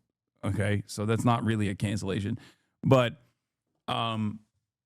he was objectively good, but he was getting actually really bad. I used to be a huge Louis C.K. fan, and I remember going to his last, like one of his last big arena. It wasn't even like a special. It was like touring, and it was in Los Angeles. I forget where. What is it like? What was it? It's like near Inglewood. Anyway, it was just not good. He was actually low-key kind of falling off in his comedy. Throwing things and being loud by all accounts, but I just noticed when they threw something at the women in front of me. So I stood up and threw some sweets at them, and then I put my jumper on, walked up there and slapped one of the cowboy hats off their head. Then me and the three of them had a good brawl, and I thought it went rather well. But His apology album, Sincerely, is pretty brilliant, but he's been phoning it in since then. Wait, really? He did was that the one he got a Grammy for? Or he used to be a Dave Chappelle fan. I mean, that's not surprising. Dave Chappelle, before Dave Chappelle got hit with the transphobia ray, and he got like the John Fetterman stroke gun, but in the direction of transphobia instead of defending Israel. He was one of the best of our gen. And he still is like, he still has that dog in him. It's just that I think every reason why he left Chappelle's show behind, he basically reversed for some weird reason. He unironically, like all of the reasons as to why he was like, I want to be a funny person. I think there's more meaning in life. I'm realizing that people are not laughing with me, but laughing at me. The jokes have actually escaped. The jokes have reached like terminal velocity where people are just laughing at black people, you know, instead of understanding the background, all that stuff. It almost felt like when he came back, he was just like so rich. And he was just like, I'm a rich guy. I used to be a Dave Chappelle fan. I'm trans law. Yeah, I mean, it makes sense. The transphobia and like the I hate cancel culture shit just like ruined him. And also on top of that, I think he just like got real. I don't know. He just got out of touch. That's what it is. That's what it is. You can't be a good comic if you're out of touch. I said this before, and I know Nick Mullen has said something similar as well before people yell at me, but I had the same exact commentary at the time. It's just Nanette, but for transphobia. Like his last couple of specials were basically just like Nanette for cancel culture and transphobia. Instead of, why did you say he got real? What do you mean? Yeah, he was just literally looking for applause instead of laughter. Afterwards, it turns out I had a couple of great big cuts on my head because their punches actually seemed very weak and I didn't get any black eyes, bruises or broke nose. Then I left the building sharpish and went home to bed. Did anyone see if they had any weapons? Because I've come away with some nasty lacerations that's going to scar me face. That sounds like a comedy show to me. Good. But yeah, it's a toxic environment. That's why it was the perfect place for Tony to transition into his final new guy. That's why it's called Kill Tony. It's where the old original Tony went to die. He unveiled his fully transitioned self with his most recent comedy special, tweet thing. And that's why that is called Garbage. Tony in, garbage out. And this new Tony just seems even more pissed off. The networks were tripping over themselves in the late 90s to make Chappelle happen, but he just couldn't pop off. No, I don't think it's just Neil Brennan. Like, Neil Brennan is one of the masterminds behind the Chappelle show as well. But that's not the reason. No, if you look at his stand-up, if you look at Dave Chappelle's stand-up alone, you will realize that he is, he was very funny. It's just, comedy is the art of observation. At its most base, that's what comedy is. You're just like observing silly, stupid, quirky things about the nature of human existence. And Dave's specials were amazing. He was great. He was very funny, especially his observational skills and his humor as it pertains to like black culture, growing up black in America. All this stuff was fantastic. Whereas like areas that he is not invested in, areas where he has no investment in whatsoever, or areas that he doesn't understand that he attempts to make jokes about, like, you know, trans existence, which is objectively, inherently dark and therefore very funny. Like, there's a lot of humor that you can derive out of that. He just, instead of trying to sincerely understand it and make jokes about it, he just did the hackiest shit you can do, which is looking at it from the outside and going, aren't they weird? Okay, that's it. Just pointing the finger at like trans people from the outside and just going, ugh, aren't they weird and gross? That's not a joke. You're just looking for applause breaks from other people who also feel the same way. It's lazy, it's hacky, it's not even remotely funny. And it's not, I'm not saying that because like, oh my God, it hurts my feelings. Like, I know dumbasses love. I don't think Hasan understands Dave Chappelle. You guys are so wrong about Chappelle. His trans jokes are funny. Dave Chappelle is GOAT. Yeah, okay. Sure, chatter. 13-month subscriber. Jesus Christ. Yes, dude. I love hearing I love hearing attack helicopter jokes from Dave Chappelle. Are you stupid? That's Dave Chappelle. If he is rehashing, oh, trans women are just men wearing a dress type jokes that you have heard a million times over in like on Reddit and in like 4chan and shit, that's not like my expectation from someone like Dave Chappelle is supposed to be way, way, way above that. Like that's not like if Steven Crowder is making the same jokes, then you're no longer the GOAT. He's got other jokes. No, I know. And his other shit's still pretty good. It's just that, you know, you have to look at the entirety of your work, the entirety of your output.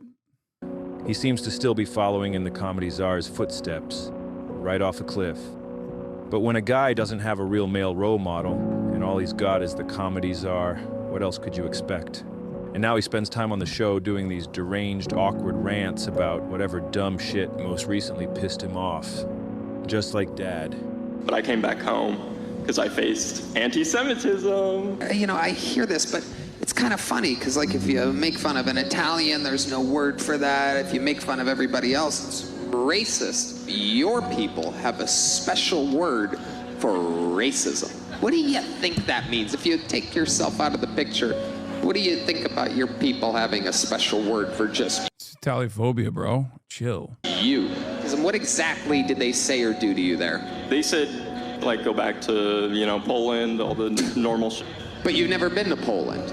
No, my ancestry is Ukrainian. Oh, wow. There's some uneducated idiots that are rooting for you now. Not realizing that that country's stealing our money. Comedy show. Wow, dude, he's hilarious, bro. That's crazy. How are you going to bomb in a comedy show joking about anti-Semitism? That's insane.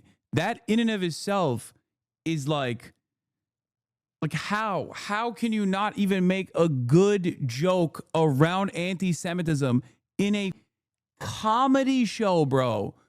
That's, first of all, this is a clip chimp. Tony Hinchcliffe is really funny. Sure, okay. That is crazy. That is actually crazy. That is the worst. Oh my God. Why did you date a corn star? What the? I just found out you dated a corn star. Why did you date a corn star? What the? Are you all right, dude? You can say porn star in here. It's Twitch. Also, who cares? What the? Yeah, why are you? What are you, jealous? Like, what do you mean? That's a bit sad. Wait, why? Wait, this guy's been on the Hasan walks like he's walking down a hill. That's funny. This guy's been on the why did you date a corn star tip for months now. For a month. A Jew, a Dominican, and a Hamas lover. We need a movie. This guy is unintentionally funny. It's really dumb. Brace Belden is not a Hamas lover. He's a Hamas admirer. If he isn't funny, why do you think he has so many live viewers? Genuine question, Kill Tony. Does he have a lot of live viewers? I didn't even know that, but it's because he's the #1 guy for the Joe Rogan orbit. Finally, the corn has sprouted. What's the thought of dating one, though? That's sick, in my opinion. I can't tell if you're saying, like, that's sick, as in cool, or if you're saying, like, it's sick, as in sick in the head. I'm a doctor. What was your schooling like? Super Canadian? Yeah. Now, a lot of people don't know this, but I study the Canadian healthcare system because they brag about how good it is. And I like to do my own research just to make sure that I live in the greatest country on planet Earth, and I do. But Canada does rights now for anybody that wants one. Am I correct? No. I know more about your system than you because I have a bit about it. Hopefully you can tell by now that right there is a guy who has fully migrated into a simulacrum. There really is something in the eyes, eh? Suey eyes. That's definitely a real thing. It's hard to believe, but all this crazy shit is how the top of the comedy world works now. I think they're just getting at dating a person that's been with so many other men. Okay, but if their mom and she a bunch of other men too, so who cares? I don't give a shit. I was tempted to end the investigation there, but I just kept staring up at that photo of David Lucas. When you ask why as a kid, what happens if you keep asking? You either end up in theoretical physics or an insane asylum. Why is everyone so annoyed? I just think it's disgusting. Brother, that's a you problem, okay? Who gives a shit? I clearly don't. I think you just gotta get over it, you know? That's it. Why are you so insecure? Don't entertain this hater.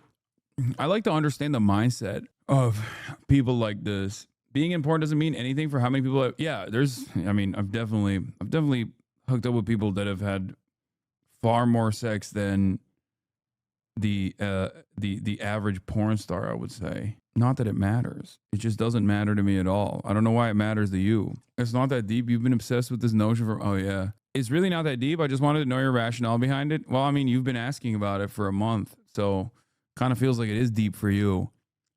Having said that, the answer is simple. I don't care. And I don't know why you would. As long as someone is safe, who gives a shit? And so I just didn't stop. And it got me thinking.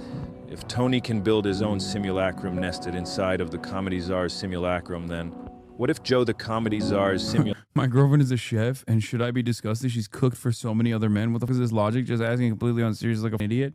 I mean, there is a difference. There's a difference between like sex and like cooking, for sure. It's supposed to be a more personal experience, and a lot of people take it super seriously. But even in that situation, what's the difference between dating someone who's only had one dick a million times versus someone who's had a million dicks, I guess? Like, which is impossible. That's not, unless you're Bonnie Blue. I just don't care. It doesn't say to me about that person at all, beyond the fact that they are a sex enjoyer. And people who say shit like this have to be children, I hope, because by the virtue of being born, okay, I don't even want to say it. Never mind. Your mother and everyone else's mother gave birth, okay? Vaginas are very powerful. It doesn't work that way, dumbass. What the do you think goes on? It's so stupid. Like, people, you have to literally be like a child brain who thinks that, like, storks are dropping the baby off to assume that, like, vaginas are expanding with the dicks that it takes. Simulacrum is also nested inside a bigger, more powerful simulacrum. Well, guess what? I fear not the pussy that's taken 1,000 dicks. I fear the pussy that's taken one dick 1,000 times. Sun Tzu. It is. You just need to follow the only difference would be the greater chance of STDs when hooking up with multiple partners. Exactly. The breadcrumbs. It's actually not that difficult. Everything's right out in the open, which is part of this bigger cult strategy. They hide in plain sight, and they lay their plans out in public for all to see, because people tend to think if this were real, they would be hiding it. What's your problem? Anyways, remember Joe's buddy Duncan? Warning him about what might happen now that Joe's podcast had become so massive and influential? About guys from deep dark wells of influence penetrating Joe like a battering ram and using him to blow radioactivity all over the world? Well, he was spot on. And thanks to Guru David's guidance, we figured out who those evil penetrators are. They are a self-fulfilling, prophetic, doomsday cult, run by technocratic billionaires who want the world to crumble so they can rule over its ashes. An Armageddon death cult, obsessed with the demise of humanity and hell-bent on making it happen as soon as possible. Comedy. I discovered this plot almost by accident while taking a break from all that thinking. I sat in the tree outside my cabin, started reading this book I picked up at a garage sale in town. It was called The Lord of the Rings. And, while reading it was supposed to be a break from all that thinking about the comedy hell world, but it actually ended up illuminating the pathway to the truth about how comedy got so shit. So, in this story, these ancient elf guys created magic orbs called the Palantiri. These orbs allowed guys to see and communicate across vast distances with other guys who had an orb. The orbs were meant to help gain and share knowledge and make society work better, but you had to be very smart and strong-willed to use this technology. And just like in our world, most people are just really stupid. It's just the way it is. These orbs weren't inherently evil, they didn't necessarily lie, but they could show a selectively narrow version of reality. And if you had a double-digit IQ and tried to use one, you'd end up confused, misled, and completely dominated. And that's when I realized the guy who wrote this thing must be some sort of genius, because he perfectly predicted the internet and how it was going to break everybody's brain. And in the book, the bad guy is this guy called the Dark Lord. Well, the Dark Lord got a hold of one of those Palantir orbs, and he used it to dominate and reshape the minds of a bunch of influential guys who happened to have orbs too, like the boss of all the wizards, and this guy Denethor. the ruler of some kingdom castle or whatever. Using the orbs, the Dark Lord led both these guys to fully believe the apocalypse was upon them, and that there was nothing they could do to change it. He figured if these influential guys could be convinced the end times were upon them, there would be a trickle-down effect, where everyone would believe it, feel completely helpless, and just kind of give up, let the Dark Lord take over. The wizard boss guy reacted by joining the Dark Lord in his quest for domination, because if that Dark Lord is bound to win the war, he might as well be on the right side at the end of it. It's a philosophical suey. Poor old Denethor turned to utter despair and decided to just let Sauron get on with it, let his kingdom be dominated by the Dark Lord before doing a proper full suey himself. Oh yeah, there was this other king who didn't have a magic orb, so Saruman sent this guy, Wormtongue, nasty guy, to just go whisper in his ear, and it had the same effect. The point is... Yes, spoilers for a franchise that has been around for like however many years at this point on. The books have been out for a very long time. The movies have been out for like 20. These guys essentially all got put inside a hyper-real simulacrum by the Dark Lord using that orb technology. The visions presented to them in the orb became their new reality, and because they were so weak and stupid, losers really, they were convinced there was no way forward except to embrace the apocalypse by joining that Dark Lord, or by going full suey. Why the f am I talking about this stupid book bullshit? Because the internet is our magic orb. But unlike this book, in our world everybody has one. In the book, the Dark Lord loses the war because the humans got a new king who still lived in classic reality. But imagine if every guy in this Ring story had an orb, and not just a couple of the leader guys. Even this new king wouldn't be able to convince enough people to defend the castle. The Dark Lord would have won for sure. Anyway, it's a good book. Check it out if you know how to read. Because that's kind of exactly what this doomsday cult we're talking about did. They created and then gifted to us our Palantiri, the internet, social media, podcasts, and a wizardry to seize control of human behavior and thought, creating their Palantiri to be both completely addictive and to devolve all human interaction into complete negativity. Once that happens, our I gotta get the hell out of here gene activates, and when there's nowhere else to go, the cult offers escape pods into their simulacrum, which really are psychic apocalypse bunkers. The cult's goal is to destroy what they call the cathedral, which encompasses all the elements of our society that influence our thoughts and beliefs about the world. Everything from public education and universities to cultural industries, the media, and of course the new mainstream media like podcasts. Once all these institutions are destroyed, the cult can assume control of all of them. And then they can dictate public opinion and the direction our society should go, which for them is an authoritarian monarchy run by an autocratic CEO king. They call this the Dark Enlightenment. People have been talking about this already, but for some reason nobody has ever pointed out that comedy is also part of the cathedral.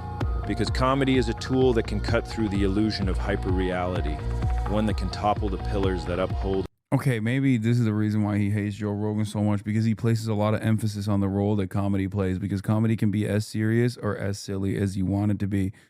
And maybe that's the reason. Because if I believed comedy was this significant in terms of like moving culture, changing our collective consciousness, all this stuff, then yeah, I would also hate Joe Rogan to the same degree. Because yes, Joe Rogan has destroyed comedy in very meaningful ways. And this guy clearly fucking loved comedy. Holy fuck. Well, Vuki, thank you for the 10 gifted. The simulacrum. They must destroy it. They've been doing this for as long as comedy has been a thing.